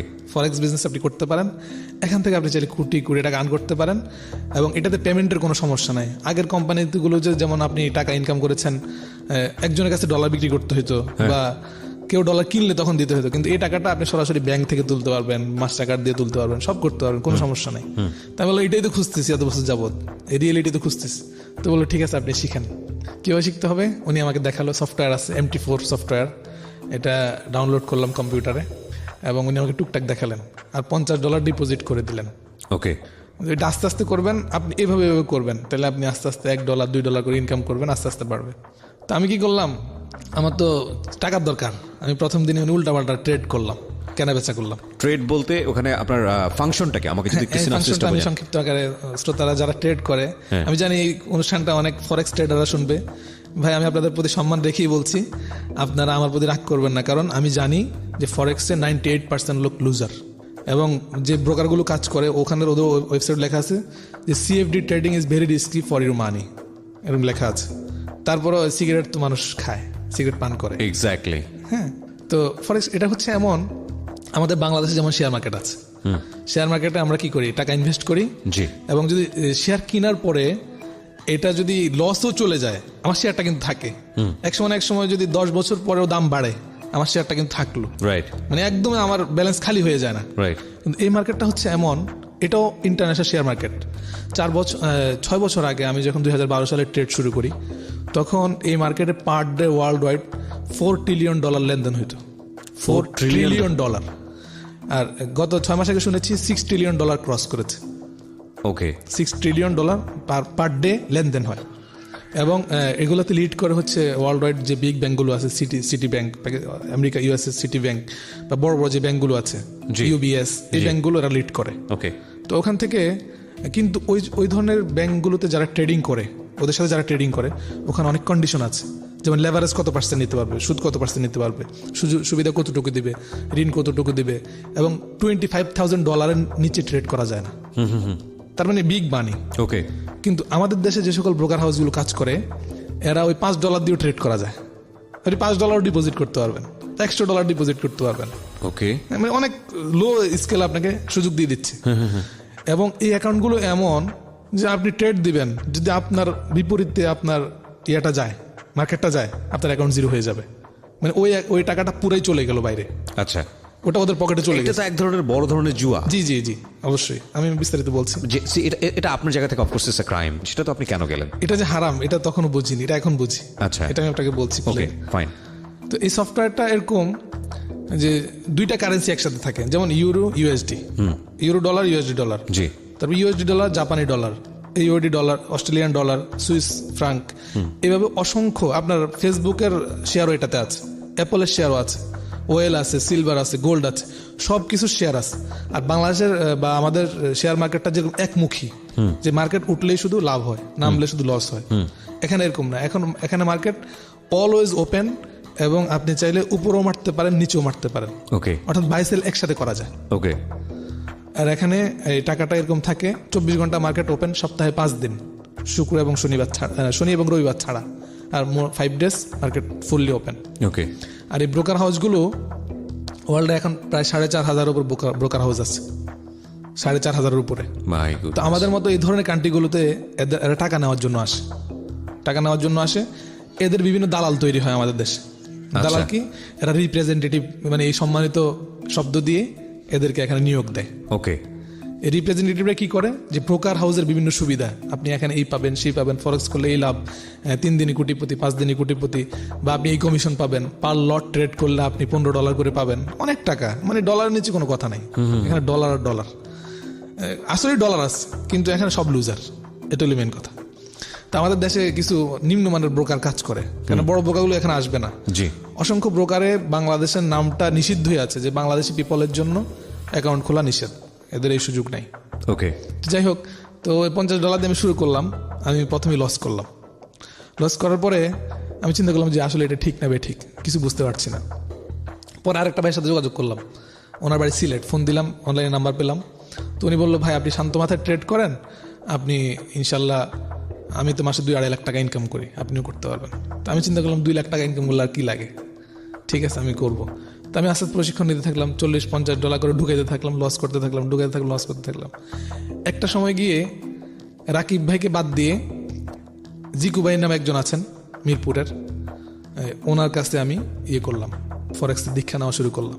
মানে ট্রেনিংটা নিচ্ছিলেন যে কিভাবে হয়। হ্যাঁ। ওকে, ফাইন। মরণকূপের দিকে এগোচ্ছেন বুঝতেই পারছি আমরা, কারণ আপনার সেটাই তো আলটিমেটলি আজ করছিলেন, বা আপনি ধারণা দিচ্ছিলেন আমাদেরকে যে আসলে 98% হচ্ছে লুজার। আমরা প্রিয় শ্রোতা, এই অনুষ্ঠানে আজকে যে বিষয়টা এখানে উন্মোচন করছি, কিছু কিছু জায়গায় আমরা কোম্পানি নেমটা মিউট করেছি, কিছু কিছু জায়গায় আমরা ঠিক সেভাবে এক্সপ্লোর করছি না, এই কারণে যে হ্যাঁ গভর্নমেন্ট যেটাকে ব্যান করে দিয়েছে সেটা ঠিক আছে, সেটা আমরা অনেক বেশি ওপেন করে দিচ্ছি, কিন্তু যেহেতু যেটা ব্যান হয়নি সেটা নিয়ে আলোচনা সমালোচনা জায়গা আছে, এবং ইনভেস্টিগেটিভ শো সিক্রেটস না, মানুষকে শুধুমাত্র সচেতন করার জায়গাটা থেকে যে হ্যাঁ আমি নিজে ভুক্তভোগী, সুতরাং তোমরা এই পথে যেও না। তো সেই জায়গাটা থেকে আমরা চাইলেই একটা কোম্পানি প্রোফাইলকে কোনোভাবেই ডিমাইজ করতে পারি না, ইরেসপেক্টেবল একটা জায়গায় নিয়ে আসতে পারি না। সো ওই জায়গাটা থেকে আমাদের উনি যে অনলাইনের যে নামটার কথা বলছেন বারবার, যে কোম্পানিটার নাম, সেটাকে আমাদের মিউট করতে হচ্ছে, because it's very international renowned company, যেখানে ফেসবুকের মতো কোম্পানির শেয়ার আছে, আরও বড় বড় কোম্পানির শেয়ার আছে, বুঝতেই পারছেন। কিন্তু আপনাদেরকে যে মেসেজটা আমরা দিতে চাই, যেটা ওনার জীবনে ঘটেছে, সেই রাস্তায় আপনি যাতে ভুলে কখনো না যান। ওকে, আমরা ছোট্ট একটা বিরতি নেব, ঠিক রাত 12টায় আমরা ফিরে আসছি। আপনারা শুনছেন secrets, Dhaka FM 90.4 with me RJ Kibria. Secrets. Something beyond entertainment.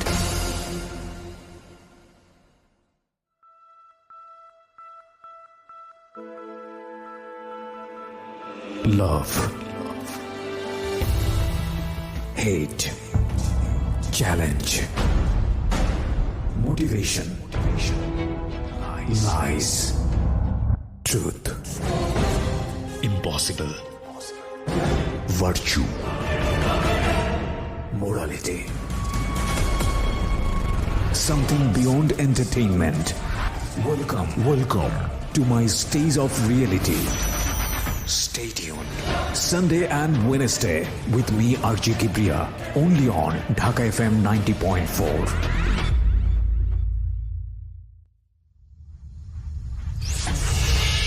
Secrets.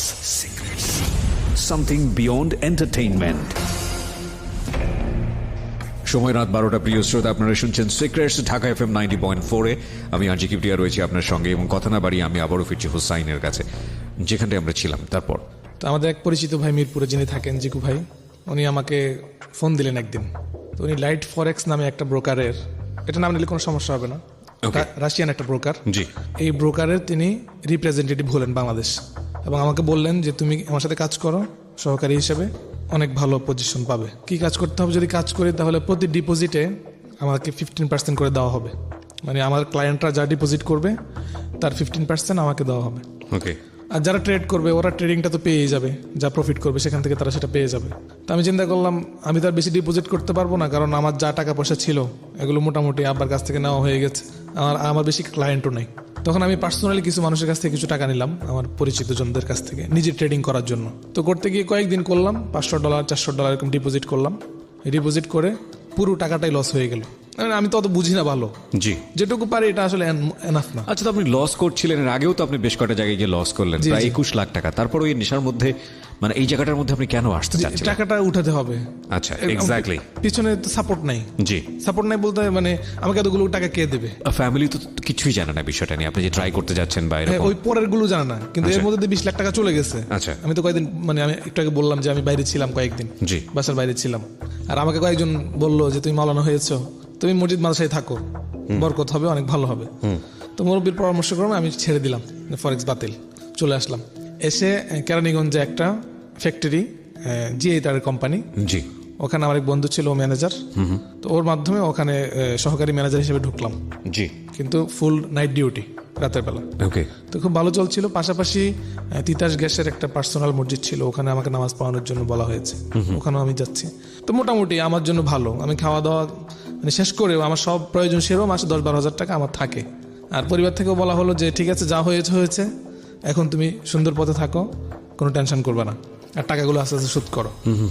কিন্তু আব্বা মাঝে মধ্যে একটু গরম দেখাতেন, বা মানে বাসা আসলে উল্টাপাল্টা, এই টাকা দিয়ে কি হবে, এতগুলো টাকা কেমনে শোধ হবে, অথচ টাকাগুলো কিন্তু বাড়ির লোকজনেরই। জি, তখন পর্যন্ত আমি বাইরে থেকে ঋণ করিনি, ওকে, বাইরে থেকে আমার কোনো বলতে গেলে ঋণ নাই। এর মধ্যে আমি চাকরি করছি, নাইট ডিউটি করছি, আর ইমামতি করছি। 5-6 মাস গেল, ফেসবুক চালাই। হঠাৎ করে জিকু ভাই একদিন বললেন যে চিটাঙে একজন ভালো ট্রেডার আছে চট্টগ্রামে, নাম হচ্ছে নাজিয়া কানিজ, খুব ভালো ট্রেডার।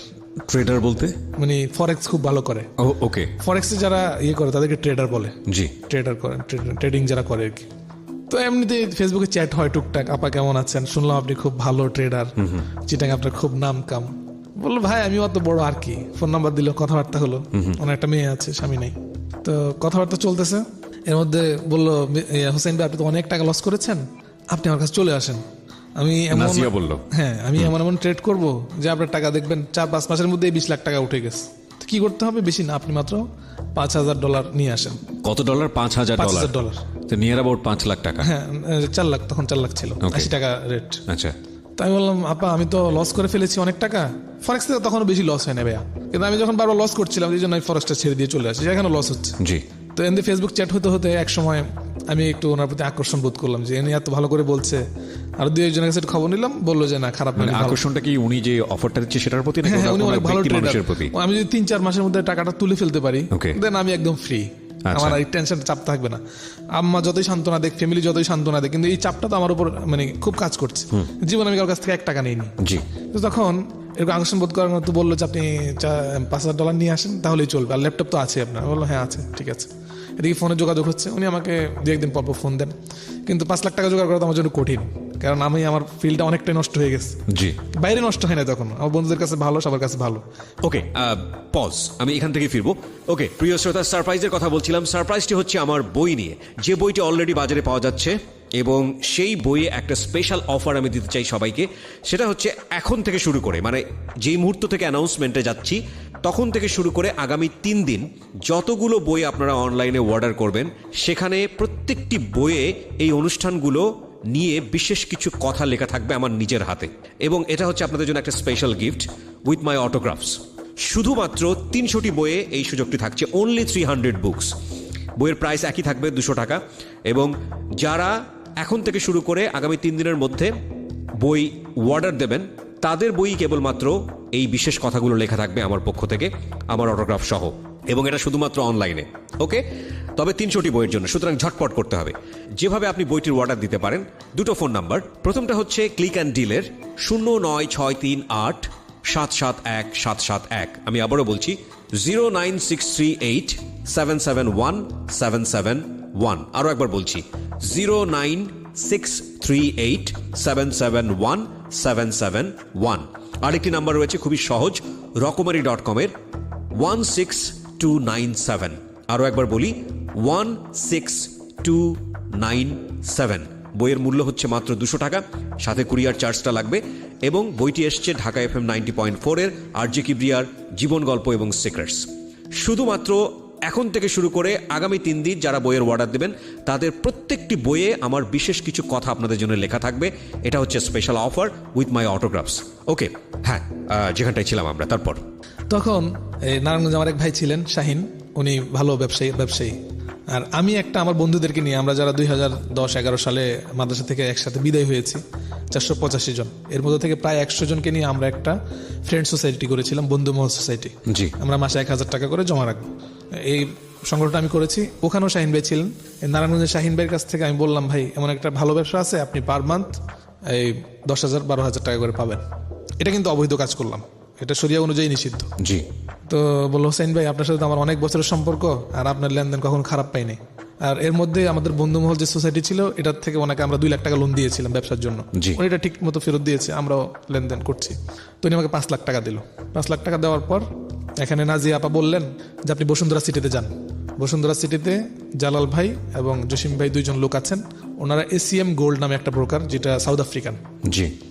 এই ব্রোকারের রিপ্রেজেন্টেটিভ ওনারা। আপনি তো লাইট ফরেক্সে কাজ করেছেন, লাইট ফরেক্স তো ভালো না, আপনি এসিএম এ যান, এটা ব্রোকার ভালো, মানে এটা রেগুলেশন ভালো, সব ভালো, আপনি ওদের সাথে কাজ করেন। আর এটা প্রফিটটাও খুব তাড়াতাড়ি আপনি উইথড্র করতে পারবেন। নর্মালি ব্রোকার হাউস থেকে প্রফিটগুলো 1 ঘন্টা থেকে 3 দিনের মধ্যে উইথড্র করা যায়, জি। যে লাভটা হয় আর কি। তাই বললাম ঠিক আছে। তা উনি তো চিটাগাং, আর যেহেতু জসিম ভাই আর শাহজালাল ভাই ওনারা বসুন্ধরা সিটিতে আছে, তো ওনাদের সাথে বসে আমি কাজ করলে কোনো সমস্যা হবে না। আপাকে কিন্তু আমি এখনো দেখি নাই, উনি চিটাঙে আছে। তো আমি বললাম ঠিক আছে আপা, আমি ডলার ইয়ে করে আমার অ্যাকাউন্টে ঢুকাচ্ছি। তো বসুন্ধরা আসলাম, এসিএম গোল্ডের ব্রোকার হাউসে আমি ওই দিনই নগদ ক্যাশ টাকা দিয়ে $5,000 ডিপোজিট করলাম। $5,000 আপনি ডিপোজিট করে দিলেন? ডিপোজিট করলাম, এটা তো যাবে না, এটা তো আর ডলার আছেই, নো প্রবলেম। আচ্ছা। এটা আমি চাইলে যে কোনো মুহূর্তে উঠাতে পারবো, লাভ হবে, আস্তে আস্তে লাভ হবে। তা আমি কি করলাম, আমি যখন চিটাং যাই না, আমি 2-3 দিন পরে আসবো, আমি আপাকে অ্যাকাউন্টের লগ ইন পাসওয়ার্ডটা দিয়ে দিলাম, যা আপনি ট্রেড শুরু করেন আমি তো আসতে। আচ্ছা, এরা এই মানুষগুলো খুঁজে পায় কিভাবে বাংলাদেশে? আপাকে তো ইয়ে করেছে, মানে আপাকে ওরা সার্টিফাই করেছে। আমি আপনার গল্পটা যখন শুনছিলাম না, আমি নিজে নিজে চিন্তা করি, আমার ব্রেনের ভিতরে কিছু অদ্ভুত জিনিস কাজ করছিল। মানে আমার কাছে অবাক লাগে এটাই, কোন নেশাটা কাজ করে ব্রেনে তখন মানুষের, যে 20-21 লাখ টাকা লস অলরেডি হয়ে গেছে। যেটাই আপনি যে লাইনেই করেন না কেন, রাস্তা তো সব একটাই, কেউ হচ্ছে MLM কোম্পানি, কেউ শেয়ার বাজার, মূলত তো আসলে এই পয়সা নিয়ে ধান্দাবাজি, সিম্পল। ওই রাস্তা না মারানোর জন্য এনাফ লস অলরেডি আপনি করে ফেলেছেন। তারপরও আপনি $5,000 আপনি কোনো একটা অ্যাকাউন্টে জমা দিয়েছেন, আমি জানি না অ্যাকাউন্টের কাহিনী কি, এবং এক ভদ্রমহিলাকে আপনি পাসওয়ার্ড দিয়ে দিয়েছেন বিশ্বাস করে, উনি ট্রেড করবে, উনি শেয়ার কেনার সঙ্গে আপনার দেখাও হয়নি ফিজিক্যালি। হ্যাঁ, কিন্তু ইয়ে ছিল এখানে, শাহজালাল ছিল, আবার জসিম ছিল, ওরা যেহেতু এসিএম গোল্ডের ইয়ে। এবং এই টাকাগুলো মানুষের কাছ থেকে নেওয়া টাকা? হ্যাঁ, এটা আমার বন্ধু দিয়েছে। এবং তাদেরকে বলেছেন আপনি 10% বা কত পার্সেন্ট করে সুদ? কারণ এটা নিয়ম হলো যে মানে 15-20 দিনে অ্যাকাউন্ট ডাবল করে ফেলবে, এটা উনি বলেছে। জি। তারপর 10,000 দিতে সমস্যা কি, এরকম একটা কমিটমেন্ট। ওকে। আর বসুন্ধরা এরাও আমাকে সার্টিফাই করেছে যে হ্যাঁ উনি অনেক ভালো। ওকে। দেখেন আমি টাকাটা ভরলাম, ঠিক টাইমটা ছিল দুপুরের সময়, আমি বাসায় গেলাম, বাসায় গিয়ে ঘুমাইছি, তখন পর্যন্ত আমি অ্যাকাউন্টে লগ ইন করিনি। সন্ধ্যার পরে অ্যাকাউন্টে লগ ইন করলাম। লগ ইন করার পর আমি যেটা দেখলাম, কিবরিয়া ভাই আল্লাহর কসম, আমার অ্যাকাউন্টটা জিরো হয়ে আছে, $1 নাই। হিস্ট্রিতে গেলাম, দেখলাম যে 2-3টা ট্রেড দেওয়া হয়েছে, শেয়ার কেনা হয়েছে, সবগুলো ট্রেডে লস। 3টা ট্রেড বড় বড় বিগ লটের, মানে যেখানে আপনি 1 পয়েন্ট দিয়ে ট্রেড করার কথা সেখানে আপনি 10 পয়েন্ট দিয়ে ট্রেড করলেন। অর্থাৎ 10 পয়েন্ট যদি ওঠে আপনার মার্কেট, আপনার অ্যাকাউন্ট ডাবল হয়ে যাবে, আর 10 পয়েন্ট যদি নামে আপনার অ্যাকাউন্টটা জিরো হয়ে যাবে। সেম ঘটনাটা ঘটেছে। আমার তো মাথা নষ্ট, আমার মাথা মানে সাথে সাথে রক্ত উঠে গেছে। আমি জসিম ভাইকে ফোন দিলাম, জালাল ভাইকে ফোন দিলাম, কী ব্যাপার ভাই আমার অ্যাকাউন্ট? আমরা তো কিছু জানি না, আমরা তো আর কাউকে পাসওয়ার্ড দিই নেই, আমরা ডিপোজিট করে দিয়েছি, ঝামেলা শেষ। রাইট। নাজিয়া আপাকে ফোন দিলাম, কবে আমি তো এখন পর্যন্ত আপনারা এটা লগ ইনই করি নাই, আপনি পাসওয়ার্ড দিয়েছেন, আমি সারাদিন বাইরে ছিলাম, আমি এখনো লগ ইন করিনি। My goodness. সে এটা বলতেছে ফোনে। পরে একদিন পরে উনি আমাকে সান্ত্বনা দিচ্ছে, হোসেন ভাই আপনার তো অনেক অবস্থা খারাপ, আপনি কোনো মতে $500 জোগাড় করে আসেন, আপনি আমার কাছে চলে আসেন, হ্যাঁ আপনি আমার কাছে এসে ট্রেড করেন, দেখেন আমি কীভাবে ট্রেড করি। ভাই ওই সময় তো মাথা গরম, আমি তখন ইয়ে করছি, আমার আরেক ফ্রেন্ডের কাছ থেকে 50, ওই সময় আমি টাকা চাইলে দিত, এটা কারণ আছে আপনার কাছে, মানে আল্লাহ শুকরিয়া আদায় করার জন্য বলি, আমার তেলাওয়াত অনেক সুন্দর ছিল, আর কখনো মিথ্যা কথা বলতাম না, এই জন্য মানুষ অনেক পছন্দ করতো। $1 নিলে দিয়ে দিতাম, জোর করতো ভাই আমি টাকাটা নিয়ে, $1 নিয়েছি, এটা নিয়ে নেন, আপনি আমাকে যত ইচ্ছা খাওয়ায়েন, কোনো সমস্যা নেই, কিন্তু $1 দিয়েছেন নিয়ে নেন, এই ধরনের মানসিকতা ছিল। নামাজ পড়াতেন, ইমাম ছিলেন নাকি? হ্যাঁ। তখন 50,000 টাকা ধরলাম, ধরে ইয়ে করলাম, ডিপোজিট করলাম $500, আর $10,000 টাকা আমার কাছে ছিল। এটা আমি চিরাং গেলাম ওনার বাসায়। জি। ওনার বাসায় গেলাম, উনি আমার জন্য অনেক মানে শোকাবহ পরিস্থিতি, আমার জন্য অনেক দুঃখ টুকু করলেন, এতগুলো টাকা চলে গেছে, আপনি টেনশন করেন না। কি হলো ভাইয়া দেখেন, 3 দিনেই উনি $1,500 আর্ন করলেন, ওই $500 দিয়ে $1,500 3 দিনেই আর্ন করলেন, প্রায় 1,20,000 টাকা। এগুলো আমরা ক্যাশ করে ফেললাম, টাকাটা নগদ ক্যাশ করে ফেললাম। পরের সপ্তাহ প্রায় $1,000 উপরে ইনকাম হলো, মানে আমার $2,500 কিন্তু লস কভার হয়ে গেল 5,000 থেকে। ওকে। এই টাকাটা ক্যাশ করলাম। এরপরে কয়েকদিন বাদে আমাদের যাত্রাবাড়ির একজন আঙ্কেল ছিলেন, আমি ওনার নাম বলবো না, উনি অত্যন্ত রেসপেক্টেবল মানুষ, এখনো উনি সম্ভবত উনি ট্রেডিং করে। ওনাকে আমি খবর দিলাম যে আঙ্কেল আপনিও তো বিভিন্ন জায়গায় অনেক টাকা, টিভি এক্সপ্রেস, ইউনিপে, টুইও, বিভিন্ন কোম্পানিতে কোটি কোটি টাকা হারাইছেন।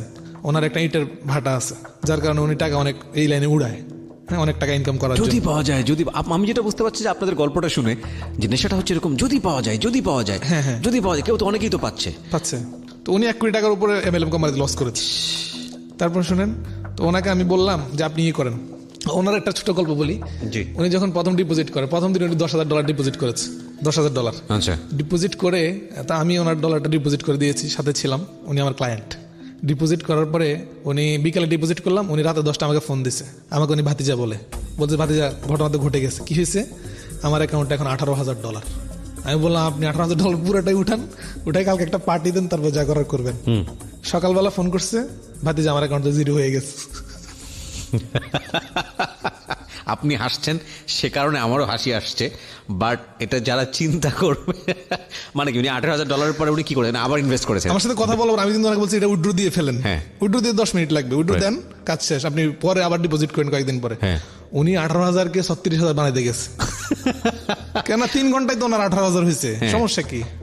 এরপরে লস করলো, পর মন টন খারাপ। কিন্তু এই যে নেশা, এটা তো উঠাইতে হবে। Right. এটা একবার তো হয়েছে, হ্যাঁ। চলতেই আছে, যে এখন লাভ করা যায়। দেন আমি চিন্তা করলাম যে আপা তো আসলে ভালো ট্রেড করে, আর ওই 5,000 ঘটনা যেটা ঘটেছে, যেটা আমি জানি না, এটা বোধহয় আপার দোষ না, বোধহয় ব্রোকার হাউসের কোনো দোষ। জি। কারণ উনি এখানে 7-8 দিন আমাকে $2,500 আর্ন করে দিলেন। হ্যাঁ। এটা ক্যাশও করে ফেলেছি। রাইট। এরপরে আমি আঙ্কেলকে ফোন দিলাম যে আঙ্কেল, এমন একজন ভালো ইডেনের ছাত্রী, উনি অত্যন্ত ভালো ট্রেডিং করে, আমি ওনার এখানেই আছি, ওনার পাশেই থাকি, আপনি চলে আসেন, ভালো ট্রেড হবে। যেহেতু উনিও লস করছে, আমি ওনাকে একটু হেল্প করতে চাই, ভালো একজন ট্রেডার পাইছি। তো উনি দেরি করলেন, উনি 3-4 দিন পরেই আরেক আঙ্কেলকে নিয়ে $5,000 ক্যাশ নিয়ে গেছেন আমাদের ওখানে। তো আপা ওনাকে অনেক খাওয়া দাওয়া করাইছে, তেলাপিয়া মাছ ভাজি করে, অনেক আনন্দ সহকারে খাওয়া দাওয়া করে ডিপোজিট করে দিল। এর মধ্যে আমি একটু বাড়িতে আসবো, আমাদের কুমিল্লাতে আসবো চট্টগ্রাম থেকে। তো বাড়িতে আসার সময় আমার কম্পিউটারটা আমি পাসওয়ার্ড না দিয়ে আসছি, পাসওয়ার্ড ছিল না, ওনার ল্যাপটপ ছিল, আমার ল্যাপটপ ছিল, আর আঙ্কেলের অ্যাকাউন্টটা ওনার ল্যাপটপও ছিল, আমার ল্যাপটপও ছিল। তো আমি বাড়িতে আসলাম, আসার পরে এখন দেখতেছি আঙ্কেল ফোন দিছে আমাকে শুক্রবার রাতেই। শুক্রবার মার্কেট বন্ধ থাকে, রাত্রেবেলা ফোন দিছে বন্ধ হওয়ার আগেই। বলতে আমার অ্যাকাউন্ট 0। কি ব্যাপার আপনার অ্যাকাউন্ট 0? আমি আমার অ্যাকাউন্ট খুললাম মোবাইলে, দেখি আমার অ্যাকাউন্ট 0। আপাকে ফোন দিলাম, উনি বলতেছে যে আমি তো আপনাদের অ্যাকাউন্ট ধরিই নাই, আপনি তো বলে গেছেন যে আপনি আসার আগ পর্যন্ত যাতে ট্রেড না করি। আমি আমার ল্যাপটপও ধরি না, আপনার ল্যাপটপও ধরি নাই, অ্যাকাউন্ট 0 হবে কিভাবে? উনিও কান্নাকাটি শুরু করছে। অথচ আঙ্কেল মাত্র আজ সকালে ডিপোজিট করে গেল, ওনার অ্যাকাউন্ট 0 হয়ে গেল, আমার যে $2,500 ছিল সেটাও 0 হয়ে গেছে, টোটালটাই 0 করে ফেলছে। আমি তাড়াতাড়ি আমার ভ্রমণ বাদ দিয়ে বাড়িতে চলে গেলাম চিটাং, গিয়ে ল্যাপটপ সার্চ করলাম, দেখি আসলে অ্যাকাউন্ট 0। উনি বলতেছে উনি করে নাই, আমি বলতেছি আমি তো বাড়িতে ল্যাপটপই নিই না, আমার অ্যাকাউন্ট বাড়িতে নেটওয়ার্ক নাই ইন্টারনেট চালানোর মতো। পরে আমি ব্রোকার হাউসের কাছে মেইল করলাম যে বিষয়টাকে একটু আমাদেরকে জানান, কোন মডেম থেকে করা হয়েছে, মডেম নাম্বার, আইপি নাম্বার সব কিছু দেন। তো ওনারা আমাকে মেইল করছে, মেইল করার পরে দেখলাম আপার ল্যাপটপের আইপি নাম্বার, অস্বীকার করতেছে। তারপরে ওনাকে ধরলাম, ধরো উনি বলতেছে এটা হ্যাকাররা করছে, আমি এটা করতে পারি, আপনি গত সপ্তাহে আমার ট্রেড দেখছেন না?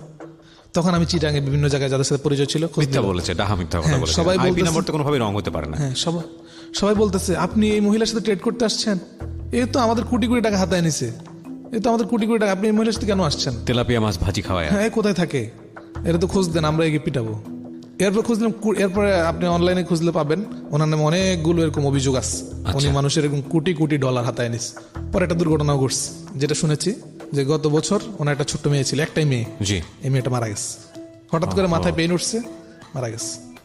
জানি না এটা শাস্তি কিনা, আমি জানি না, হতে পারে শাস্তি, বলতে পারি না। তবে মানুষের কোটি কোটি টাকা উনি এইভাবে নিয়ে গেছে। যাকে এটা গেল, ওনার সাথে একটা মনোমালিন্য হয়ে আমি চলে আসলাম ঢাকায়। এসে আমি চিন্তা করলাম এসব আর করবো না। আব্বার কাছে আসলাম, আব্বা মাফ চাই, মাফ করে দেন। দেখ পুরো ঘটনা বললেন বাবাকে যে এই এটা বলি না, এটা বললে তো আমার প্রতি অনেক রাগ করতো যে মহিলার কাছে কেন গেলাম, হাফেজ মানুষ কেন গেলাম, এটা। ওকে ওকে। তো মাফ চাইলাম। ভাবছিলেন কি বিষয়ে, মানে কি যে বললেন? আব্বা অনেক ভুল হয়েছে, এগুলো কিন্তু জানে না, বন্ধু থেকে টাকা নিছি, হ্যাঁ। এতদিন চিটাং ছিলাম, আব্বা চেষ্টা করছি ভালো কিছু করার জন্য, আপনি মাফ করে দেন আর আমাকে একটা সুযোগ দেন। তো কি করবি, আমি দেখি ওই যে আমার আন্টি যার কাছ থেকে 2 লাখ টাকা নিয়েছিলাম, উনি একটা গরুর ফার্ম করেছে চাঁদপুরে, আচ্ছা। খুব ভালো। তো আন্টি আমাকে বললেন তুই এত সব কিছু বাদ দিয়ে একটা গরু কিন, মাসে প্রতিদিন অস্ট্রেলিয়ান গরু কিনলে 15 থেকে 20 লিটার দুধ দেয়, অনেক টাকা ইনকাম হবে, এগুলো কর। আমি বললাম ঠিক আছে। তা আমি একটা গরু কিনলাম 1,08,000 টাকা দিয়ে। 1,08,000 টাকা দিয়ে কি, কোন জাতের গরু কিনেছেন? অস্ট্রেলিয়ান অস্ট্রেলিয়ান গরু, আচ্ছা। দুধ দেয়া গরু? হ্যাঁ, দুধ দেওয়া গরু, বাছুর সহ? 24 লিটার দুধ দেয়। বাছুর সহ? হ্যাঁ, আচ্ছা। বাছুর সহ 24 লিটার দুধ দেয়। আচ্ছা। তো 15-20 দিন দিল, আমি আব্বার কাছে আসলাম, আব্বার কাছে বললাম আব্বা আপনার কাছে 2 লাখ টাকা। কত সালে কিনেছেন? এটা 12 সালে। হ্যাঁ, 12 এখন 2 লাখ টাকা দিয়ে ওই গরু পাওয়া যাবে না। না না না, যাই হোক, পরে আমি তো শুরু করলাম, আমি সব বাদ দিয়েছি। আপনি দেখেন আমি এখন গরুর মতো খাটতেছি। খালাম্মাও আমাকে মানে ইয়ে করছে, সার্টিফাই করছে যে হ্যাঁ ও খুব ভালো হয়ে গেছে। আমার এখানে থাকতেছে, মোবাইল ধরে না, কম্পিউটার নাই, কম্পিউটার বিক্রি করে দিছে, খুব ভালো আছে। মোবাইল আছে, আছে অ্যান্ড্রয়েড সেট আছে। এর মধ্যে আব্বার থেকে 2 লক্ষ টাকা নিলাম গরু কেনার জন্য। 2 লক্ষ টাকা নিলাম, আব্বা দিয়েছে টাকা, যে ঠিক আছে গরুর ফার্মে যেহেতু গেছে আমার ওইগুলোর প্রতি আকর্ষণ আছে, যা একটা গরু কিনেছিস আর একটা গরু কিন। এই তো ঘটে গেল ঘটনা। আব্বা যখন 2 লাখ টাকা দিল, মাথার মধ্যে টনক নড়ে উঠছে। 2 লাখ টাকা ট্রেড করলে তো প্রতিদিন $10 করে লাভ করি, খারাপ হয় না। আচ্ছা, এই 25-30 লাখ টাকা লস করছেন, একবারও লাভ করেন নাই, তারপরও এই চিন্তাটা মাথায় হ্যাঁ, কেন আসছে? লাভ করছি তো। কোথায় লাভ করলেন? লাভ করলাম মানে আলটিমেট লাভ না, ওই যে দেখেন $500 দিয়ে $2500 হয়ে গেছে। ওইটুকুই জাস্ট আপনাকে মনের মধ্যে আশা যোগাচ্ছে। হ্যাঁ, অনেক আশা তো শুধু এরকম না যে করে ফেলবো, আবার মোটিভেশন আছে লিডারদের যে অমুক, হ্যাঁ নীল ফুল আর অমুক তমুক, মানে বড় বড় ট্রেডার ওয়ার্ল্ডের, তারা $25 দিয়ে $50,000 করছে, $35 দিয়ে $1,00,000 করছে, তোমরা কোনো পারবা না। আর আমরাও দেখতেছি হ্যাঁ এখানে তো $50, পারফরমেন্সের কিছু নাই, সম্পূর্ণই লাখের উপরে। হ্যাঁ পারফরমেন্সের বিষয় আছে। কি রকম? এটা হলো আপনি যদি মানে টোটাল মার্কেট সাইকোলজিটা ডেভেলপ করতে পারেন, মার্কেটের বিষয়টা যদি আপনার মাথার মধ্যে থাকে এবং আপনার অ্যানালাইসিসগুলো সঠিক হয় স্বাভাবিকভাবে যখন মার্কেটে অভিজ্ঞ হয়ে যাবেন তখন ট্রেড করা যায়, কিন্তু 90% এটা পারে না। আমরা একটা বিরতি নেব এই পর্যায়ে। প্রিয় শ্রোতা, আপনারা শুনছেন সিক্রেটস ঢাকা FM 90.4 এ উইথ মি আরজি কিবরিয়া। আমাদের এখানে আছেন আজকে আলেম এবং কোরআনের হাফেজ হুসাইন, তার জীবনের সিক্রেটস নিয়ে, তার মতো করে ভুল যাতে কেউ কখনো না করি সেজন্যই আমরা আজকের এই এপিসোডটি এখানে প্রচার করছি এবং খুব মনোযোগ দিয়ে অনেকেই শুনছেন। আজকের এই অনুষ্ঠানটি পুরোপুরি আপনি ডাউনলোড করতে পারেন এই মুহূর্তে আমাদের ইউটিউব চ্যানেল থেকে। আমাদের ইউটিউবের ঠিকানা www.youtube.com/dfm904। আমি আবারও বলছি youtube.com/dfm904। প্লিজ সাবস্ক্রাইব করতে ভুলবেন না। সাবস্ক্রাইব বাটনে ক্লিক করে ডান পাশের যে বেল সাইনটা আছে, নোটিফিকেশন সাইন আমরা ওটাকে বলি, ওটা অবশ্যই অন করে নেবেন। ফিরে আসছি ঠিক 2 মিনিট পর। Secrets. Something beyond entertainment.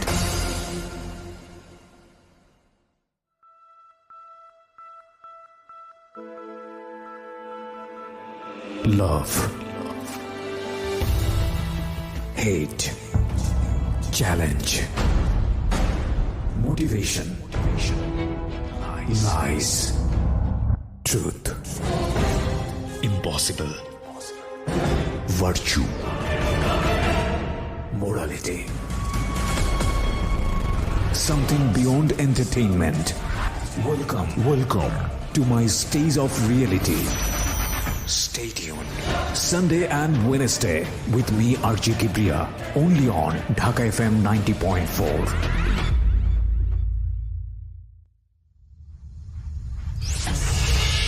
Secrets. Something beyond entertainment. Welcome back once again. আপনারা শুনছেন সিক্রেটস ঢাকা FM 90.4 এ। আমি আরজি কিবরিয়া রয়েছে আপনার সঙ্গে, এবং এই অনুষ্ঠানে যারা অংশগ্রহণ করতে চান তারা আমাদেরকে ফোন করবেন এই নাম্বারে 09611904 আমি আবারও বলছি 09611904 জি, যেখানটা ছিলাম হুসাইন। তারপর আব্বার থেকে 2 লাখ টাকা নিয়ে আসলাম। 2 লাখ টাকা নিয়ে আসার পর মোবাইল আছে, মোবাইলে ট্রেড করা যায়, মোবাইলে সব কিছু করা যায়। চিন্তা করলাম এই 2 লাখ টাকা দিয়ে 4 লাখ টাকা করবো, 4 লাখ টাকা করে পরে 4টা গরু কিনবো। জি, একটু একটা চিন্তা ভিতরে আসলো, আব্বাকে জানাবো না, বাস টাকাটা ঢুকাইলাম। 2-3 দিনের মধ্যেই আমার টাকা উধাও, মানে এমনভাবে ট্রেড করলাম যে সব টাকা লস। আমি আপনাকে চাইলে আমার টোটাল ইয়েগুলো দেখাতে পারবো, ফরেক্সেই। হ্যাঁ সবকিছু, আমি সবকিছু আছে, ওকে, এভরিথিং ইন্টারনেটে আছে সবকিছু, ওকে, অ্যাকাউন্ট নাম্বার সব। তারপর গেল, এখন তাহলে নতুন আর একটা চাপ তৈরি হলো, গরু কিনতে হবে। এবং আব্বা থেকে বলেছিলাম গরু কেনার জন্য, আব্বা তো ফোন করবে খালাম্মাকে যে টাকা নিয়েছে কিনা, বা আম্মা ফোন করবে। তো 15 দিন বা 20 দিন সময় নেওয়া যায় যে গরু পাচ্ছি না বা সময় লাগবে, জি। কিন্তু এই টাকা কোথায় করবো? তখন আমার আরেকটা বন্ধু ছিল কালাম ভাই, এবং ওই যে শাহিন ভাই যার কাছ থেকে 5 লক্ষ টাকা নিয়ে গিয়েছিলাম চট্টগ্রাম, জি। ওনাকে আমি কিন্তু এই কয়েকদিন 10-12 হাজার টাকা করে লাভ দিয়ে গেছি প্রতি মাসে নিজের থেকেই। আচ্ছা, তো ওনাকে বললাম আপনার লাভ আরো বেশি হবে, আপনি আরো 5 লক্ষ টাকা দেন। ওকে, এটা খুব সহজভাবে দিয়েছে, এই জন্য আমি সহজভাবে বলছি। উনি আমাকে বললেন ঠিক আছে টাকা নেন, কারণ 6 মাস উনি আমার থেকে খুব ভালো ইয়ে পাচ্ছে, আর ঢাকা আমাদের বাড়ি আছে, কোনো সমস্যা নাই। টাকা দিল, উনি 5 লাখ দিল, আর আমার একটা ফ্রেন্ড ছিল আবুল কালাম, উনি দিল 5 লক্ষ, টোটাল 15 লাখ। এই 5 লাখ আবুল কালাম ভাই উনি 3 বারে, একবার 1 লাখ আর 2 বার 2 লাখ করে দিয়েছেন। টাকাটা দিলেন, কিন্তু দুঃখজনক হলো আমি যখন প্রথমবার করি, এই টাকাটা আয় করি, $5,000 যখন ডিপোজিট করলাম, ডিপোজিট করার পরে প্রথম দিনেই $2,700 ইনকাম হলো। 5,000 এগেইনস্ট $2,700 ইনকাম করেছি। আচ্ছা, আমার অ্যাকাউন্ট সব ঠিক আছে। $2,700 ইনকাম করার পরে এটা আমি ক্যাশ করব। তো আমি ওই যে আমার মিরপুরে যে লিডার ছিল ওনাকে ফোন দিলাম যে বস একটু করা লাগবে, ক্যাশ করা লাগবে, আপনার ডলারগুলো নিয়ে নেন, আমার টাকা দেন। আচ্ছা, কারণ ব্যাংকে যদি ক্যাশ করতে যাই তখন পার ডলার পাবো $77, কিন্তু আউট মার্কেট থেকে করলে 82-83 টাকা করে পাবো। ওকে। তো উনি বললো ভাই এখন তো ক্যাশ নাই, আপনি 3-4 দিন পরে নেন। কিন্তু আমার ইমার্জেন্সি টাকা দরকার, ওই শাহিন ভাই টাকা যাচ্ছে, ওনার লাভের টাকা, জি। এই জন্য টাকা দেওয়া দরকার। $2,700 আমি কি করলাম, ফেসবুকে বিজ্ঞাপন দিলাম। ডলার বিক্রি গ্রুপ আছে অসংখ্য, যেগুলোতে 20,000-30,000 মেম্বারও আছে, এরকম গ্রুপগুলো আছে, ভার্চুয়াল ডলার বেচা কেনা হয়। ওকে। বিজ্ঞাপন দিলাম যে ওকে পে ডলার বিক্রি হবে 2,200 আর স্ক্রিল ডলার বিক্রি হবে 500, টোটাল 2,700। তো বললো ঠিক আছে। একজন নক দিল যে ভাই আমি ডলারগুলো নিব, ওনার আইডি চেক করলাম, সব ঠিক আছে।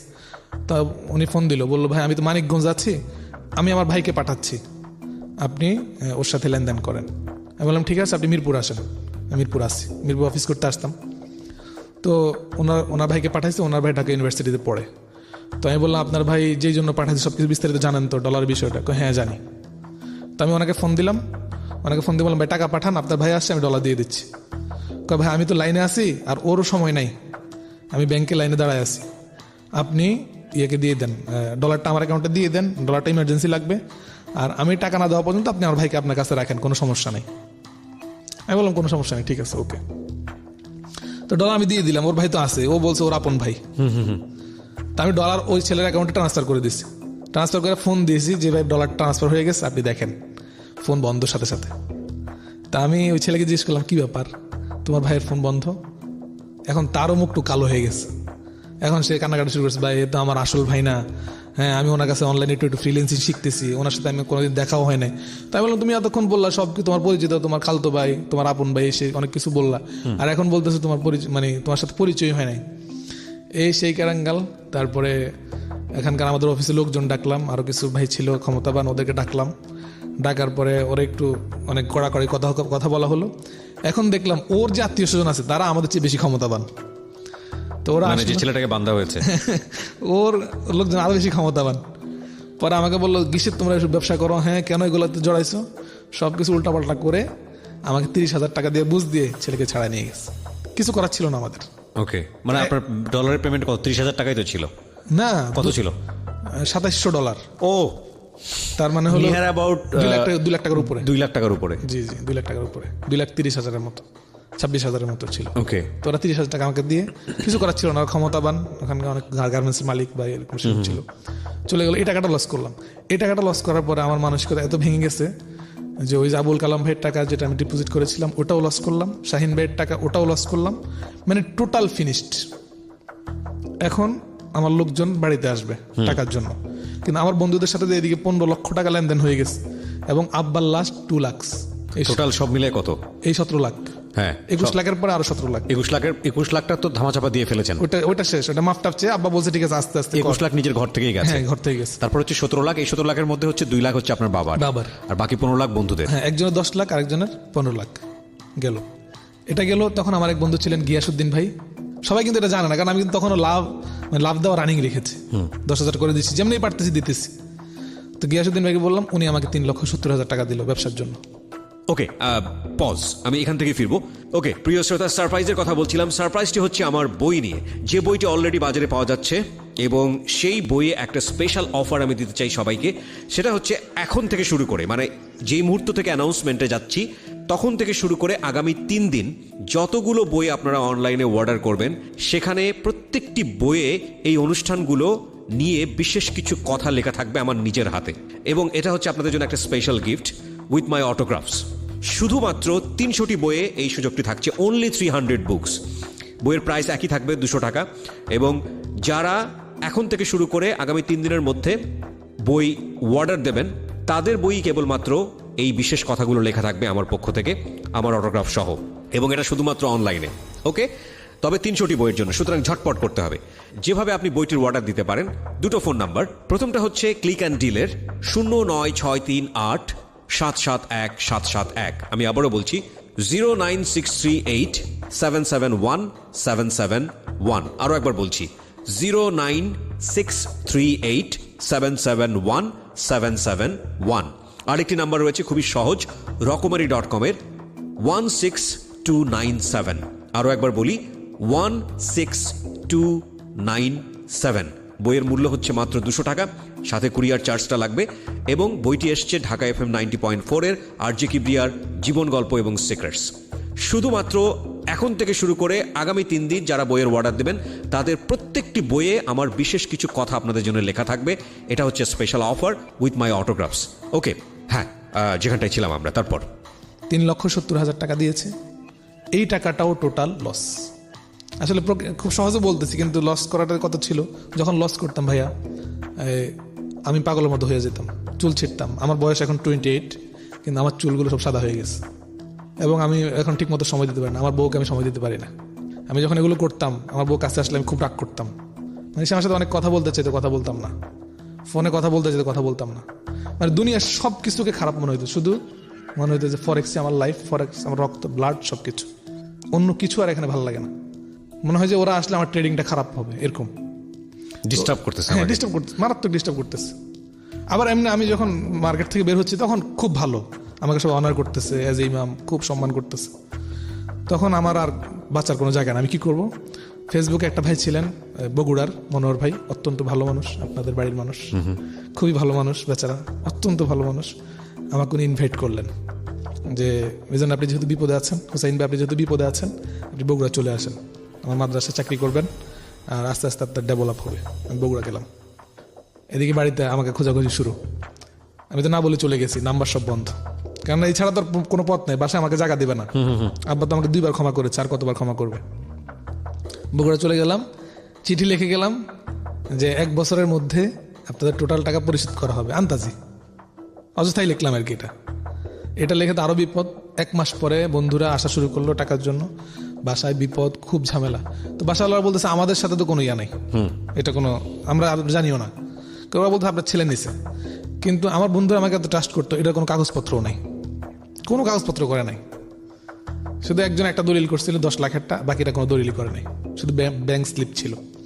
বগুড়া গেলাম, আস্তে আস্তে শুরু করলাম। বগুড়ার বিষয়টা বলি, বগুড়া একটা কেন্দ্রীয় জায়গাতে ছিলাম, আমি নাম বলতে চাই না, হয়তো অনেকে শুনবে বগুড়ার, এবং আমার প্রতি খারাপ ধারণা তৈরি হবে। বগুড়াতে আমি এত জনপ্রিয় হয়েছি যে আমার মসজিদে 1000-এর উপর মুসল্লি থাকতো জুমার দিন। আমি লেকচার দিতাম, রেগুলার নামাজ পড়াতেন? হ্যাঁ, রেগুলার নামাজ পড়াতাম। এবং আলহামদুলিল্লাহ কোরআন তেলাওয়াত সুন্দর হওয়ার কারণে আপনাদের ক্যান্টনমেন্ট থেকে, তারপরে গাবতলী থেকে, বিভিন্ন জায়গা থেকে লোকজন তেলাওয়াত শোনার জন্য আসতো। মাশাআল্লাহ। আমরা একটু শুনতে পারি? মানে যেহেতু বারবার এই তেলাওয়াতের প্রসঙ্গ আসতেছে, আপনি যদি একটু শোনান আমাদেরকে। এখনই শোনাবো? হ্যাঁ হ্যাঁ। أعوذ بالله من الشيطان الرجيم. بسم الله الرحمن الرحيم. لا يكلف الله نفسا إلا وسعها، لها ما كسبت وعليها ما اكتسبت. ربنا لا تؤاخذنا إن نسينا أو أخطأنا.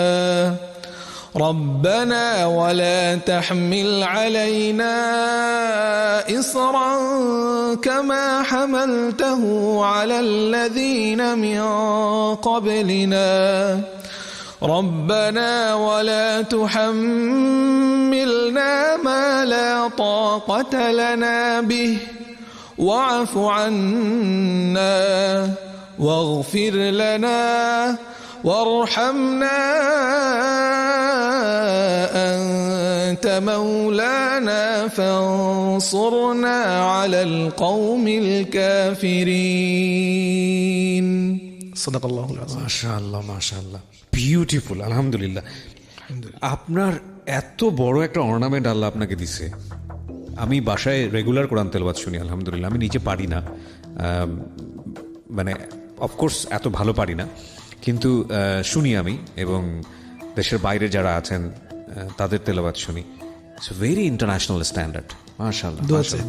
নিশ্চয়ই, অবশ্যই, ব্যাপারে তো কোরআনের কারণে হয়তো এখনো বেঁচে আছি। নিশ্চয়ই আল্লাহ আপনার কৃপা করেছেন। শুনি আমরা সামনের দিকে আগে, তারপরে কি হলো? বগুড়ায় ওই যে মনোহর ভাইয়ের মাধ্যমে উনি আমাকে মসজিদের ব্যবস্থা করে দিলেন, ওনার মাদ্রাসায় ছিলাম শিক্ষা পরিচালক হিসেবে। জি। এবং সেখানে কিছু ভাই একটা স্কুল প্রতিষ্ঠা করলেন আমাকে আরবিক ডিপার্টমেন্টের হেড রেখে। সেখানে এখন আলহামদুলিল্লাহ 700 স্টুডেন্ট, 2 বছর আগে শুরু হয়েছে। জি। কিন্তু শিক্ষা কারিকুলামের কারণে মদিনা ইউনিভার্সিটির স্ট্যান্ডার্ড অনুসরণ করার কারণে সেখানে এখন 700-র উপরে ছাত্র। বাহ। যে স্কুলটার নাম হচ্ছে এটা কি বগুড়াতেই? বগুড়াতে আছে, শহরেই। আচ্ছা, তো চিনে যাবে তো আপনাকে এরপরে পরিচয়, এখন তো পরিচয়ের এক একটা রিভিল হয়ে গেল। যাই হোক, অনেক বড় স্কুল। তো সেখানে প্রধান শিক্ষক হিসেবে থাকলাম এবং আলহামদুলিল্লাহ একটা সময় গিয়ে ভাইয়া যেখানে আমি 10,000 টাকা ইনকাম করার কথা সেখানে 30 থেকে 35,000 টাকা পার মান্থ ইনকাম করা শুরু হলো ওকে আমার দ্বারা। তো আমি কিছুদিন ফরেক্স থেকে দূরে, এখানে লস করে গিয়েছি। এরপরে হঠাৎ করে আমার যে বড় ভাই ছিলেন, জি, ওখানকার অভিভাবক, উনি আমাকে বললেন যে আমি তো ঢাকা চলে যাচ্ছি, উনি ঢাকা অনেক বড় একটা জায়গায় অফার পেয়েছে, জি, তো আপনি কি ঢাকা আসবেন? তো আমি বললাম ঠিক আছে, রমজানে যদি তারাবি হয় তাহলে আসবো।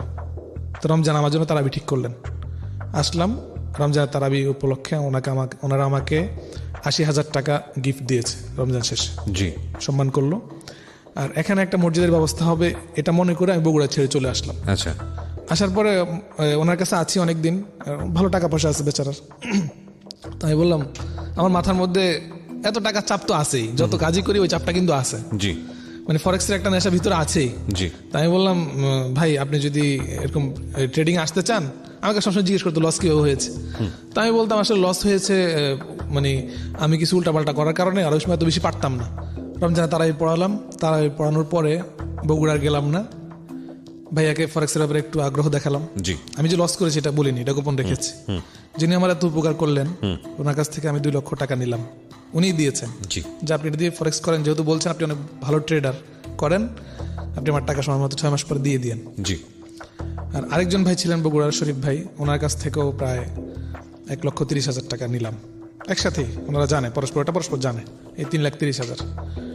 এবং গত রমজানের আগের রমজানের পরে এই ঘটনাটা, জি, আমি ট্রেডিং শুরু করলাম। আমি একজনের কাছ থেকে $1,700 কিনলাম। কেনার পরে আলহামদুলিল্লাহ মানে 2 দিনেই আমার অ্যাকাউন্ট হয়ে গিয়েছে $7,500। ওকে, 7,500। তার মানে অনেকটা টাকা আমার এখানে চলে আসলো, অনেক টাকা হ্যাঁ, চলে আসছে। আমি ক্যাশ করব এটা চিন্তা করতেছি, কি এক মানে মাথার মধ্যে আসলো, আরেকটু খেলি না এটাকে 14,000 বানায় ফেলি, যেহেতু অ্যাকাউন্ট আমার সব ট্রেড আমার মন মতো হচ্ছে। শুক্রবার সকালবেলা ট্রেড দিলাম, মানে 3-4 মিনিটের মধ্যে অনেক বড় লটে দিয়েছে যে প্রত্যেক লটে $50 করে, মানে প্রত্যেক পয়েন্টে $50 করে লাভ হবে, প্রত্যেক পয়েন্টে। তো বড় লটে রেড মারলাম যাতে 10-15 পয়েন্ট গেলেই আমার অ্যাকাউন্টে ডাবল হয়ে যায়। আল্লাহর কি খেলা, ব্যাস মার্কেট তো আমার নেগেটিভ, মুহূর্তের মধ্যেই সবগুলো ডলার চলে গেল, জিরো। আমি শুক্রবার সারাদিন শুয়ে থাকলাম, জুমা পড়লাম না, সারা রাত শুয়ে থাকলাম। পরের দিন দুপুর হয়ে গেছে, আম্মা বলতেছে কি হয়েছে? বললাম ও এর মধ্যে যে ওই লাভটা হয়েছিল, আমি তো লাভটা উঠাবো চিন্তা করছি। আমি আমাকে বললাম আম্মা আমার হাতে বেশ কিছু টাকা আসতেছে, 3-4 লাখ টাকা। আমার মেজো দোকানদারি করে, মানে ব্যবসা আছে, ওনার দোকানে টাকাটা রাখবো, আর 3 লাখ টাকা দিয়ে আমি বিজনেস আস্তে আস্তে বাড়াই নেবো, মানুষের টাকাগুলো দিয়ে দিব, এটা প্ল্যান। এখন তো আমি পুরো বেহুশের মতো পড়ে আছি, আমার অবস্থা তথই বলছে, মানে খুবই খারাপ অবস্থা। তো দিতে পারলাম না। পরের দিন উঠলাম, আর আম্মাও 2-3 দিন পর জিজ্ঞেস করতেছে কি ব্যাপার, তুই না কইছিস মোস্তাফিজকে টাকা দিবি, টাকা কোথায়? তো টাকা তো দিতে পারতেছি না। বললাম এটা একটা খবর আসছিল, এখন আর খবর নেই। আর এদিকে ওনারা ফোন দিচ্ছে, যোগাযোগ রাখতেছি, কিন্তু ভিতরে তো খুব অবস্থা খারাপ। তো আব্বা বলতেছে বগুড়া থেকে চলে আসলে এখন চাকরি বাকরি কি, এতদিন তো মনে করছি ফরেক্স করবো, এখন ফরেক্স তো লস করে ফেললাম, এখন আর কোথাও থেকে টাকা পাওয়ার কোনো সম্ভাবনা নেই, এখন কি করব? তখন আব্বাকে বললাম আমি এদিকে কোনো একটা মসজিদে ঢুকবো, ঢাকাতে আমাদের এলাকাতে। আমি মসজিদে ইন্টারভিউ দিতে থাকলাম কয়েকটা। তো 2 মসজিদে ইন্টারভিউ দেওয়ার পরেই আমার ইমামতি হয়ে গেছে। আপনি যে সুন্দর তেলাওয়াত করেন, মানে এটা তো বলার অপেক্ষা রাখে না যে চাকরির অভাব হবে না। হ্যাঁ, যাই হোক চাকরি হয়ে গেল, এবং অনেক মুসল্লি, প্রায় 600-700 মুসল্লি হয় জুমার দিন, অনেক ভালো। আর কথাবার্তা একটু ভালো করে বলার কারণে হয়তো দেখা যায় মুসল্লিরা আকর্ষণ বোধ করে, তেলাওয়াত কথাবার্তা সব মিলিয়ে চাকরি হয়ে গেল। অল্প বেতন, 8,000 টাকা বেতন চাকরি হলো, কিন্তু ওরা বলছে যে ভালো করলে আপনাকে 1 বছরের মধ্যে 15,000 টাকা করে দিব, সমস্যা নেই। তো আমি শুরু করলাম, চাকরি শুরু করলাম। 4-5 মাস এটা থেকে বিরত ছিলাম, ফরেক্স থেকে লস করছি এখন আস্তে। কিন্তু 6 মাস পরে যে ওই ভাইয়ের টাকা দেওয়ার কথা, আমার ওই ইমাম ভাইয়ের, বড় ভাইয়ের, বগুড়ার ভাইয়ের, এটা তো আস্তে আস্তে চাপ সৃষ্টি করতেছে। তো কাজ শুরু করলাম, শুরু করার পর এদিকে ওই ভাইয়েরা খবর নিচ্ছে টাকার জন্য, ওরা বাসায়ও চাপ দেওয়া শুরু করছে জি যে হোসেন তো আমাদের কাছ থেকে টাকা নিছে, ও টাকা দিচ্ছে না কেন। আব্বা জানাজানি হয়ে গেল, আব্বার কাছ থেকে অনেক মাফ চাইলাম সবকিছু। জি। এটা আমার লাস্ট তৃতীয়বার মাফ চাওয়া। জি আব্বার কাছ থেকে অনেক মাফ চাইলাম যে আব্বা ভুল হয়েছে, আমি গত 4-5 মাস আর কোনো ট্রেড করি নাই, এখন আপনি আমাকে হেল্প করেন। আব্বা বললো ঠিক আছে, ওকে তোকে শেষবার আমি কথা দিচ্ছি, তোর যত পাওনাদার আছে সবার কাছ থেকে আমি আস্তে আস্তে, তুই মাসে কিছু দিবি, আমি কিছু দিব, তোর ভাই কিছু দিবে, সবাই মিলে মাসে 40-50 হাজার টাকা করে করে ওদেরকে টাকা দিয়ে দিব। বাবা বললো এটা? আমার বাবা বললো যে তোর ভাই 10,000 দিবে, তুই 10,000 দিবি, আমি 20,000 দিব, তোর ছোট ভাই 10,000 দিবে, সবাই মিলে আমরা 40-50 হাজার টাকা করে করে মাসে মাসে দিয়ে দিব।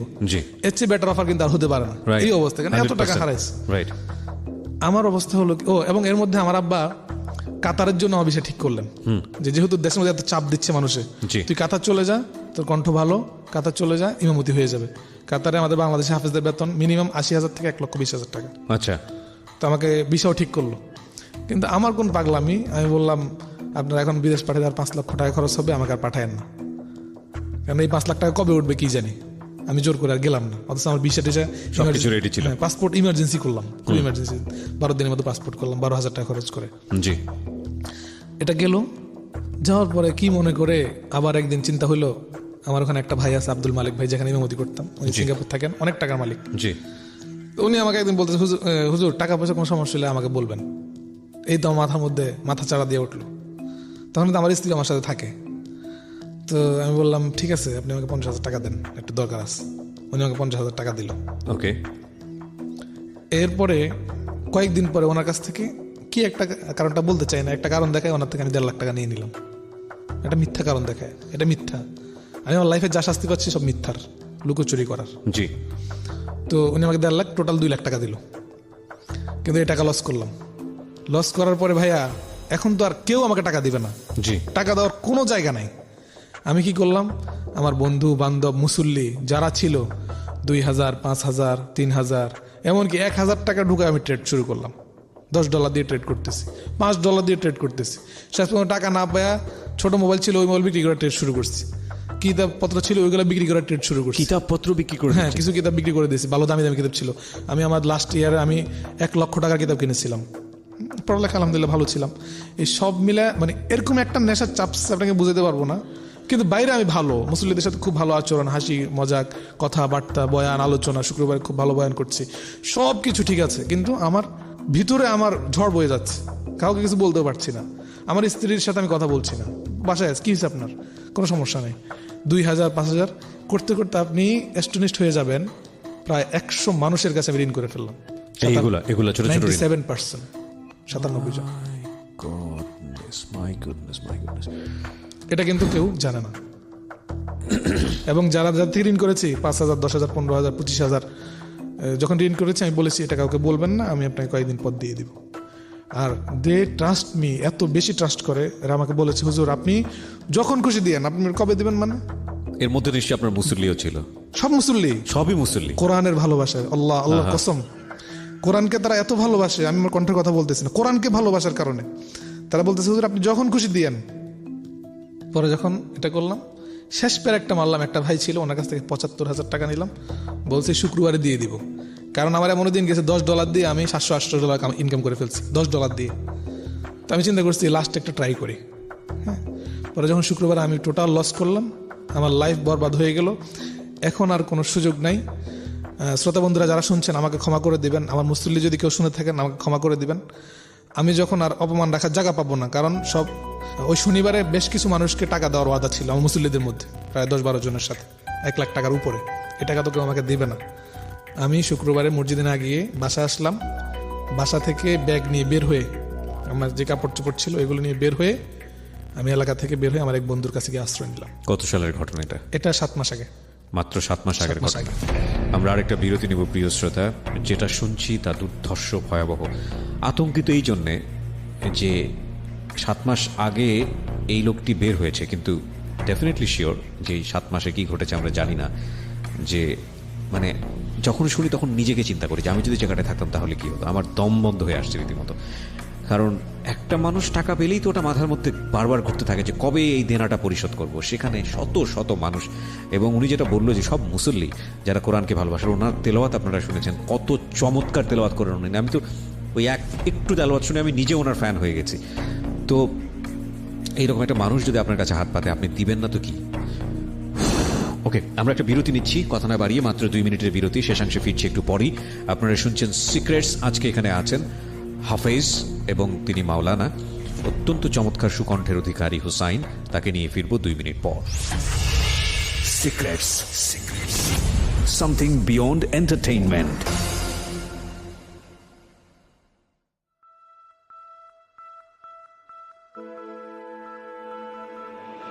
Love.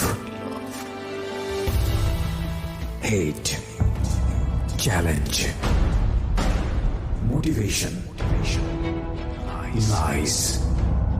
Truth. Impossible. Virtue. Morality. Something beyond entertainment.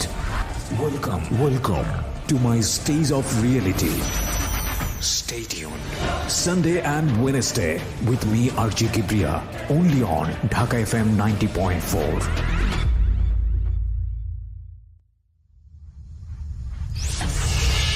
Secrets. Something beyond entertainment. স্বাগত আরও একবার সিক্রেটসে। শুনছেন আরজি কিবরিয়াকে ঢাকা FM 90.4-এ। কথা না বাড়িয়ে আমরা ফিরছি আবার হুসাইনের কাছে। আর যারাই অনুষ্ঠানে আসতে চান, কনফেস করতে চান, মানুষকে ভালো পথে আনার জন্য, আপনার জীবনের ভুল বা অপরাধগুলো স্বীকার করে তাদেরকে ওই পথ থেকে বিরত রাখবার জন্য তারা আমাদেরকে ফোন করবেন। উইথ ডিউ রেসপেক্ট, আপনাদেরকে আমরা সম্মান করি এই জন্য যে আপনারা একটা ভালো কাজ করছেন। মানুষকে বিপদ থেকে দূরে রাখার জন্য নিজের জীবন দিয়ে, নিজের জীবনের গূঢ়তম, একেবারে গোপনতম সত্যগুলো বলে তাদেরকে আপনারা ওখান থেকে বিরত করছেন। সো সেই জায়গাটিতে আপনাদেরকে আমাদের রেসপেক্ট। তো আপনি যদি আসতে চান, আপনি আমাদেরকে ফোন দেবেন। ফোন নাম্বারটি হচ্ছে 09611904 আমি আবারও বলছি 09611904। জি, যেখানটা ছিলাম হুসাইন, তারপর আমি আমার ব্যাগ নিয়ে সবকিছু নিয়ে বের হয়ে গেলাম অজানার উদ্দেশ্যে। এদিক দিয়ে আমি তো মসজিদ থেকে একদিনের ছুটি নিয়ে এসেছিলাম। জুমার দিন ইমাম সাহেব নাই, মসজিদ ফাঁকা। জুমার সময় শত শত মুসল্লি মসজিদ ওয়েট করছে, ইমাম সাহেব নাই। কি অবস্থা হতে পারে? আমি কত বড় জঘন্য মানুষ হতে পারি, আমি এখন চিন্তা করলে আমার খুব কান্না আসে। আমি কতগুলো মানুষের সাথে প্রতারণা হয়ে গেছে। আমি করেছি এটা বলবো না, কারণ আমি নেশাগ্রস্ত ছিলাম। আর আমার সবচেয়ে বড় দুঃখ আমার বাবা আমার কাছে, যে আসলে আপনিও বুঝতে পারছেন কিনা জানি না, মানে তারা এখনো বিশ্বাস করে না যে এটা আসলেই নেশা। এটা যে কোন পর্যায়ের নেশা। আমি আমার বাবাকে বলেছিলাম, আব্বা যখন 15 লাখ টাকা ঋণ ছিল, আপনি এই টাকাগুলো যেভাবেই হোক, আমার আবার দেওয়ার ক্ষমতা ছিল, জায়গা জমিন ছিল, এই টাকাগুলো একসাথে দিয়ে দেন, আমি চাপ নিতে পারবো না। আমি যদি একবার ফ্রি হয়ে যাই, আমি আর কোনোদিন কারো কাছ থেকে ঋণ নেওয়ার কোনো সুযোগ নিব না। কিন্তু আব্বা বললেন 40-50 হাজার টাকা করে দাও। কিন্তু এটা আমার উপর আরও বেশি চাপ সৃষ্টি করেছে। কবে দিব, ওরা ফোন দেয়, পাওনাদাররা ফোন দেয়, এটা আমার মধ্যে আরও বেশি চাপ সৃষ্টি করেছে। যার কারণে আমি ক্ষুদ্র ক্ষুদ্র ঋণ নিয়ে যেখানে ইনকাম করার মনে করছি ইনকাম হবে, সেখানেই আমি টাকা লাগাইছি। বের হলাম, এক বন্ধুর কাছে গিয়ে সব দুঃখের কথা বললাম। বন্ধুরা তো ভাইদের চেয়ে বেশি আপন হয়, ওরা আমাকে অনেক বেশি সুযোগ দিল, একটা বন্ধু ওর কাছে থাকতে দিল এবং একটা চাকরির ব্যবস্থা করে দিল। আমি আমার অ্যান্ড্রয়েড সেট বিক্রি করে দিলাম। টোটাল কানেকশন, যত নাম্বার ছিল, ফরেক্সের যত লিঙ্ক ছিল, ইভেন আপনাকে যে অ্যাকাউন্টগুলো আজকে দেখালাম, এই অ্যাকাউন্টগুলো আমি বিক্রি করে দিয়েছি। এখন যার কাছে বিক্রি করেছিলাম, ওর কাছ থেকে আজকে পাসওয়ার্ড নিয়ে যে আমি দেখাবো, এই জন্য দিয়েছে আমাকে, একটা পাসওয়ার্ডটা দিয়েছে। আমার অ্যাকাউন্টগুলো বিক্রি করে দিয়েছি, আমার অ্যান্ড্রয়েড সেট যেটা ছিল ওটা বিক্রি করে দিয়েছি। টোটাল বিষয় থেকে ডিস্টেন্স নিয়ে এক জায়গায় গেলাম। এখানে একটা চাকরি হলো, একটা মাদ্রাসায়, পাশাপাশি নামাজ পড়ানো। ঘটনাচক্রে তারা আমার এই ঘটনাটা জেনে ফেলেছে, কারণ এটা ফেসবুকে বিজ্ঞাপন দিয়েছিল ওরা। ওখানকার কিছু মুসল্লি ফেসবুকে আমার ছবি সহ বিজ্ঞাপন দিয়েছিল। জানাজানির কারণে আমার ওখান থেকেও চলে আসতে হয়। পরিশেষে গত 2 মাসের বেশি আমি একদমই বেকার। আমার নিজস্ব কিছু মানুষের কাছে এখন আশ্রয় আছি এবং তারা আমাকে একটা ছোট্ট প্রতিষ্ঠান, যেখানে কেউ জানে না, এমন একটা গোপন জায়গা, যেহেতু ওরা আমার সম্পূর্ণ বিষয়টা জানে। আমি আজকে কিবরিয়া ভাইয়ের কাছে যেগুলো বললাম, এগুলোর অধিকাংশই আমার বাবা মাও জানে না। আমি আমার দোষগুলো কখনো বলতে চাইতাম না, আমার স্ত্রীও জানে না, সেও হয়তো জানবে এখন। এই সব কিছুই গোপন ছিল, আর এই গোপনীয়তার কারণেই আমি আজকে এত বড় দুর্দশাগ্রস্ত হয়েছি। যদি আমি এগুলো প্রকাশ করতাম শুরু থেকে, তারা আমাকে খারাপ কাজ করতে দিতেন না। কিন্তু আমি গোপন করেছি, একটাকে লুকা দিকে আরেকটা করেছি। আজকে আমি এতেই অসহায় অবস্থায় আছি, আমার বাবা মা আমার থেকে দূরে। লাস্ট যেটা সবচেয়ে বড় দুর্ভাগ্য আমার জন্য, সেটা হচ্ছে আমি যখন বাসা থেকে বের হয়ে আসলাম, আগে তো 5-7 জন বন্ধু ছিল, এখন শত শত ডজন ডজন মানুষের চাপ বাসায়। মানুষ আসছে, বাবাকে গালিগালাজ করছে, মাকে গালিগালাজ করছে। যখন এগুলো শুনলাম মন চেয়েছে যে যদি ইসলামে আত্মহত্যা করা জায়েজ থাকতো আমি আত্মহত্যা করতাম। তারা বাসায় আসছে, পরিশেষে আব্বা এই চাপ থেকে বাঁচার জন্য কমপক্ষে থানায় ডায়েরি করেছে। তারাও আমার নাম মামলা করেছে, অনেকগুলো মামলা করেছে। এবং সেই মামলা হয়তো আমাকে পুলিশ খুঁজে, আমি জানি না। আমি এখন আমার এক বন্ধুর, সে আমাকে অনেক ভালোবাসে, তার ইয়েতে আছি, উনি আমাকে মাদ্রাসায় রেখেছেন, খাওয়া পড়াটা পাচ্ছি, আর টুকটাক পকেট খরচ যেটা সেটা পাচ্ছি। ওকে, পজ, আমি এখান থেকে ফিরবো। ওকে প্রিয় শ্রোতা, সারপ্রাইজের কথা বলছিলাম। সারপ্রাইজটি হচ্ছে আমার বই নিয়ে, যে বইটি অলরেডি বাজারে পাওয়া যাচ্ছে, এবং সেই বইয়ে একটা স্পেশাল অফার আমি দিতে চাই সবাইকে। সেটা হচ্ছে এখন থেকে শুরু করে, মানে যেই মুহূর্ত থেকে অ্যানাউন্সমেন্টে যাচ্ছি তখন থেকে শুরু করে আগামী 3 দিন যতগুলো বই আপনারা অনলাইনে অর্ডার করবেন, সেখানে প্রত্যেকটি বইয়ে এই অনুষ্ঠানগুলো নিয়ে বিশেষ কিছু কথা লেখা থাকবে আমার নিজের হাতে। এবং এটা হচ্ছে আপনাদের জন্য একটা স্পেশাল গিফট উইথ মাই অটোগ্রাফস। শুধুমাত্র 300টি বইয়ে এই সুযোগটি থাকছে, অনলি 300 বুকস। বইয়ের প্রাইস একই থাকবে 200 টাকা। এবং যারা এখন থেকে শুরু করে আগামী 3 দিনের মধ্যে বই অর্ডার দেবেন, তাদের বই কেবলমাত্র এই বিশেষ কথাগুলো লেখা থাকবে আমার পক্ষ থেকে, আমার অটোগ্রাফ সহ। এবং এটা শুধুমাত্র অনলাইনে। ওকে, তবে 300টি বইয়ের জন্য, সুতরাং ঝটপট করতে হবে। যেভাবে আপনি বইটির অর্ডার দিতে পারেন, 2টো ফোন নাম্বার। প্রথমটা হচ্ছে ক্লিক অ্যান্ড ডিলের 09638771771। আমি আবারও বলছি 09638771771। আরও একবার বলছি 09638771771। আরেকটি নাম্বার রয়েছে খুবই সহজ, রকমারি.com-এর 16297। আরও একবার বলি 16297। বইয়ের মূল্য হচ্ছে মাত্র 200 টাকা, সাথে কুরিয়ার চার্জটা লাগবে। এবং বইটি এসছে ঢাকা FM 90.4-এর আরজে কিবরিয়ার জীবন গল্প এবং সিক্রেটস। শুধুমাত্র এখন থেকে শুরু করে আগামী 3 দিন যারা বইয়ের অর্ডার দেবেন, তাদের প্রত্যেকটি বইয়ে আমার বিশেষ কিছু কথা আপনাদের জন্য লেখা থাকবে। এটা হচ্ছে স্পেশাল অফার উইথ মাই অটোগ্রাফস। ওকে, হ্যাঁ, যেখানটায় ছিলাম আমরা। তারপর আর অনেকে হয়তো ভাববে যে উনি আবার এই কাজটা করবে। আমি তাদেরকে বলতে চাই যে আলহামদুলিল্লাহ আমার অ্যাকাউন্টগুলো বিক্রি করে দিয়েছি। একটা অ্যাকাউন্ট খোলা ফরেক্সে খুব সহজও না, ব্যাংকে স্টেটমেন্ট দিতে হয়, আইডি কার্ড দিতে হয়, এগুলো সব করতে হয়। আমি এগুলো সব ব্লক করে দিয়েছি। এবং সবচেয়ে বড় কাজ যেটা করেছি, গত 8 বছরের ফরেক্স লাইফে আমি এত লম্বা সময় কখনো ফরেক্স থেকে দূরে ছিলাম না। সর্বোচ্চ 2 থেকে 3 মাস দূরে ছিলাম। আলহামদুলিল্লাহ 7 মাস হয়ে গেছে, এটা এর কাছে শুক্রিয়া। এবং ফরেক্সের প্রতি আমার এখন প্রচণ্ড ঘৃণা। আর এই জন্যই আমি ঢাকা FM এসেছি, যে ভাইয়েরা এখনও আশায় ফরেক্স করছেন। আমি জানি আমার ফ্রেন্ড লিস্টে হাজার হাজার ফরেক্স ট্রেডার ছিল, এবং ফেসবুকে অসংখ্য গ্রুপ আছে যেগুলোতে 15,000 20,000 ট্রেডার আছে। তার মানে বাংলাদেশে লক্ষ লক্ষ। ভাই বিশ্বাস করুন, বাংলাদেশ থেকে per day crore crore dollar চলে যাচ্ছে, crore crore dollar. You can't believe, এত ডলার। এগুলো সব বিদেশি ব্রোকারের কাছে চলে যাচ্ছে, বিশেষ করে সাইপ্রাসে যাচ্ছে বেশিরভাগ। ব্রোকারগুলো সাইপ্রাসে যাচ্ছে, কারণ সাইপ্রাসে এই মানি লন্ডারিং আইনটা অনেক নর্মাল। ওকে, অনেক নর্মাল, যার কারণে ওখানে ব্রোকাররা গিয়ে ওরা ব্রোকার হাউস খোলে। ইভেন বাংলাদেশি অনেক ছেলেরা ব্রোকার হাউস খুলে মানুষের টাকাগুলো হাতায় নিচ্ছে, কারণ ওরা জানে যে 90% মানুষ লস করবে। তো $1 কোটি ডিপোজিট হলে ওদের 80 কোটি টাকা তো কমপক্ষে থাকবে। এই জন্য বাংলাদেশি অনেক ব্রেন, যারা নিজেদের ব্রেনকে খারাপ পথে ব্যয় করছে, তারাও এটা করছে। ব্রোকার হাউসের নাম দিয়ে, ইন্টারন্যাশনাল নাম দিয়ে মানুষের কাছ থেকে টাকাগুলো হাতিয়ে নিচ্ছে। ঠিক সেম বেটিং যারা করে, এই ডলারটা একই, শুধু সেক্টর ভিন্ন। কেউ ফরেক্সে করে আর কেউ বেটিংয়ে করে, একই সিস্টেম। ডলার কি, যে আমার 2টা মাস্টার কার্ড আছে, আপনাকে আমি দেখাচ্ছি। শিওর, হ্যাঁ 2টা মাস্টার কার্ড আছে, আমি এগুলো দিয়ে চাইলে ডলার তুলতে পারতাম। ডলার বাই সেল করা কোনো ব্যাপার না, কিন্তু ক্ষতিগ্রস্ত মানুষ হচ্ছে। আর 90% মানুষ এখানে লস করছে। কোটি কোটি ডলার চলে যাচ্ছে পার ডে। আমি আমাদের মাননীয় সরকারের কাছে আহ্বান করবো, যে কার্ড তো অনেকগুলো, জি ব্যাংক কার্ডগুলো আছে, আমি অনেকগুলো এতগুলো কার্ড, জি এই 2টা মাস্টার কার্ড, জি দেখতেই পাচ্ছি, জি এই 2টা মাস্টার কার্ড, এগুলো হচ্ছে ব্যাংক কার্ড। ইন্টারন্যাশনাল এক্সচেঞ্জের জন্য 2টো মাস্টার কার্ড আমি ইউজ জি করি। জি এটা ওয়ার্ল্ডের যে কোনো জায়গা থেকে আমি ব্যবহার করতে পারবো। তবে এগুলো এই বছর এক্সপায়ার ডেট পার হয়ে গেছে, আমি আর রিনিউ করি নাই, কারণ আমি ওই লাইন থেকে বের হয়ে আসছি, আমার আর এটা প্রয়োজন নাই। এবং যারা আমার কাছ থেকে ওল্ড ট্রেডার হিসেবে আমার কাছে আসে, আমি তাদেরকে হাত জোড়ে পায়ে জোরে ধরি না করে যে ভাই এটার মধ্যে আইসো না। কারণ ওই সব গ্রুপে ঢুকলে দেখা যায় মানে ফরেক্সের যে ছেলেরা কত হতাশার মধ্যে আছে, তারপরেও তারা ডলার ধার করে ঋণ করে টাকা ওখানে ভরতেছে। এটা একটা নেশা, এটা একটা নেশা, যারা বুঝে না তাদের এই চেনটার মধ্যে যদি মানুষ প্রবেশ করে এখান থেকে বের হয়ে আসতে পারে না দুটো কারণে। একটা যেটা হচ্ছে নেশা, আপনি যেটা বললেন অফকোর্স মারাত্মক রকমের নেশা, যদি লাভ হয় এটা একটা নেশা। আরেকটা নেশা হচ্ছে যে পিছনের যে ঋণটা, এই ঋণটা শোধ করার জন্য এই রাস্তা ছাড়া অন্য কোনো রাস্তা থাকে না। নেশাটা ওখান থেকেই আসে, আচ্ছা, টাকার চাপটাই নেশা এখানে, যে এই চাপটাই তাকে আবার এখানে ঢোকার জন্য বাধ্য করে।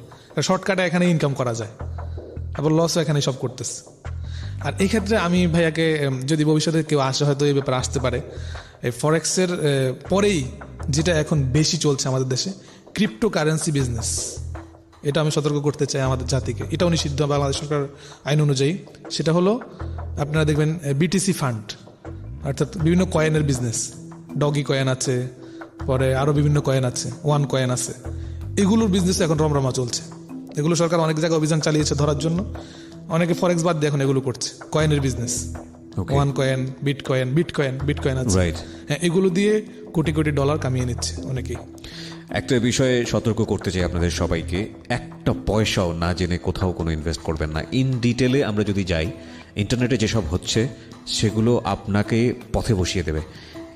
এই যে ঘটনাটি, এবং আজ থেকে আরও 2 বা 3টা এপিসোড আগের যে ঘটনাটা আমরা প্রচার করেছিলাম এখানে, যে প্রাইভেট ইউনিভার্সিটির খুব নামকরা একটা স্টুডেন্ট, খুব নামকরা একটা প্রাইভেট ইউনিভার্সিটির সেই স্টুডেন্ট ইংলিশ ডিপার্টমেন্টে পড়ছে, সে এখন একটা পরোটার দোকানদার। This is the reality, ugliest reality. বাপের অনেক টাকা ছিল বলে সে এখন পর্যন্ত সার্ভাইভ করতে পারছে। এগুলো আমি সামনাসামনি থেকে শুনি। তো যদি ওই যে মানুষটার জীবনে এটা ঘটে, সেই আসলে, আপনার কোনো বেবি আছে, বাচ্চা কাচ্চা? এখনো বাচ্চা হয়নি। You are lucky. আপনি বেবি হলে তো বেবির মুখটাও দেখতে পারতেন না। সত্যি না, এখন দেখতে পাচ্ছি না। আমার যেটা, আপনার ওয়াইফের সঙ্গে দেখা হয়? কথা হয়, কিন্তু বাবা মার সাথে কথা হয় না। ওয়াইফ তো আজকে জানবে যে এত বড় ঘটনা ঘটেছে। অনেক কিছু জানে, সে আমাকে অনেক ক্ষমা করেছে, আমি তার প্রতি শ্রদ্ধাবোধ রাখি। সে আলহামদুলিল্লাহ ফিজিক্সে অনার্স মাস্টার্স করছে, খুবই শিক্ষিত এবং অত্যন্ত ভালো একজন মেয়ে। এবং এই যিনি ভদ্রলোক হুসাইন সাহেব আমার সামনে বসে আছেন, ওনার ফ্যামিলি কিন্তু অত্যন্ত মডারেট একটা ফ্যামিলি। আমি সামহাও আপনাদেরকে শুধু একটা কথাই বলতে চাই, আমাদের এই সিক্রেটসগুলো যেগুলো আমরা রিভিল করছি সমাজকে একটা সুন্দর পথ দেখানোর জন্যে। একজন মানুষও যদি সচেতন হন যে না, আমি এই পথে যাব না, এটা সিক্রেটস টিমের জন্য এটা একটা আশীর্বাদ হবে।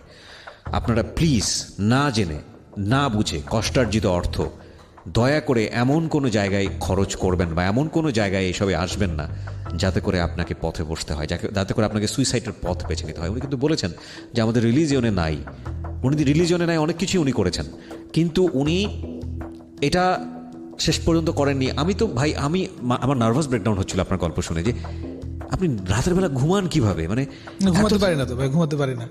আপনি যেদিন এই যে আবিদ ভাই না কি জানো, হ্যাঁ, ওনার এপিসোডটা যেদিন প্রকাশ করলেন, আমি ওনার সাথে যোগাযোগ করলাম। আমি এর আগে যোগাযোগ করেছিলাম, হয়তো মিস্টেক হয়ে গেছে। সেদিন আমি ওনার এপিসোডটা শুনে, আমি রাত্রে শুনছিলাম একা। আমি আমার জামা খুলে খালি গায়ে, শুধু লুঙ্গিটা আমার পরনে ছিল, আমি হাউমাউ করে কেঁদেছি। মানে কেমন যেন, মানে আমার কথাগুলোই সে বলছে, জাস্ট সেক্টরটা ভিন্ন। ও ব্যাটিং করেছে, আমি ফরেক্স করেছি। ও যেন আমার কথাগুলো, আমি 2 ঘন্টা কেঁদেছি। এরপরে আমি আপনাকে কল করে আমার সংক্ষিপ্ত যে কথাটা সেটা বলেছিলাম। আর সবচেয়ে বড় দুঃখের, আমার মতো আমি বোধহয় অভিশাপ পেয়েছি। আমার আব্বা আমার সাথে আজকে 6 মাস 7 মাস আমার যোগাযোগ নাই। আমার বাবা কমপক্ষে মানুষের কাছ থেকে বাঁচার জন্য হলেও তিনি আমার বিরুদ্ধে চিঠি করেছেন যে এই ছেলে আমার প্রয়োজন নাই, এই ছেলের সাথে আমার সম্পর্ক নাই। যদি আরো সহজ বাংলায় বলতে যাই তাহলে তারা যেটা বলেন তেজ্যপুত্র, এই ধরনের আমি শুনেছি, আমি জানি না, আমি খোঁজ নিতেও যাইনি। আমি আমার বাবা মার কাছে আজকে আপনার মাধ্যমে আমি ক্ষমা চাই।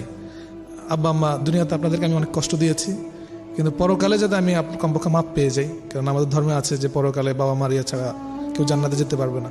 আমি ক্ষমা চাই, আমি পরিবর্তন হওয়ার চেষ্টা করছি, আমি সব কিছু ছেড়ে দিয়েছি, আমাকে মাফ করবেন, এছাড়া আমার কিছু বলার নেই। আল্লাহ আপনাকে সহজ পথে নিয়ে আসুক, সুন্দর পথে নিয়ে আসুক।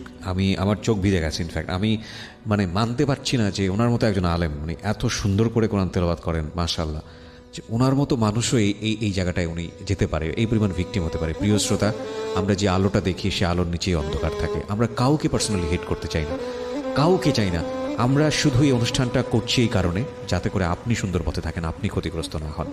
যারা এই অনুষ্ঠানে আসতে চান নিজের জীবনের সিক্রেটস নিয়ে অন্যকে আলো দেখানোর জন্য, ফোন করবেন আমাদেরকে 09611904 904 এই হচ্ছে আমাদের নাম্বার।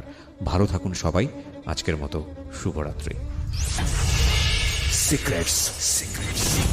Something beyond entertainment.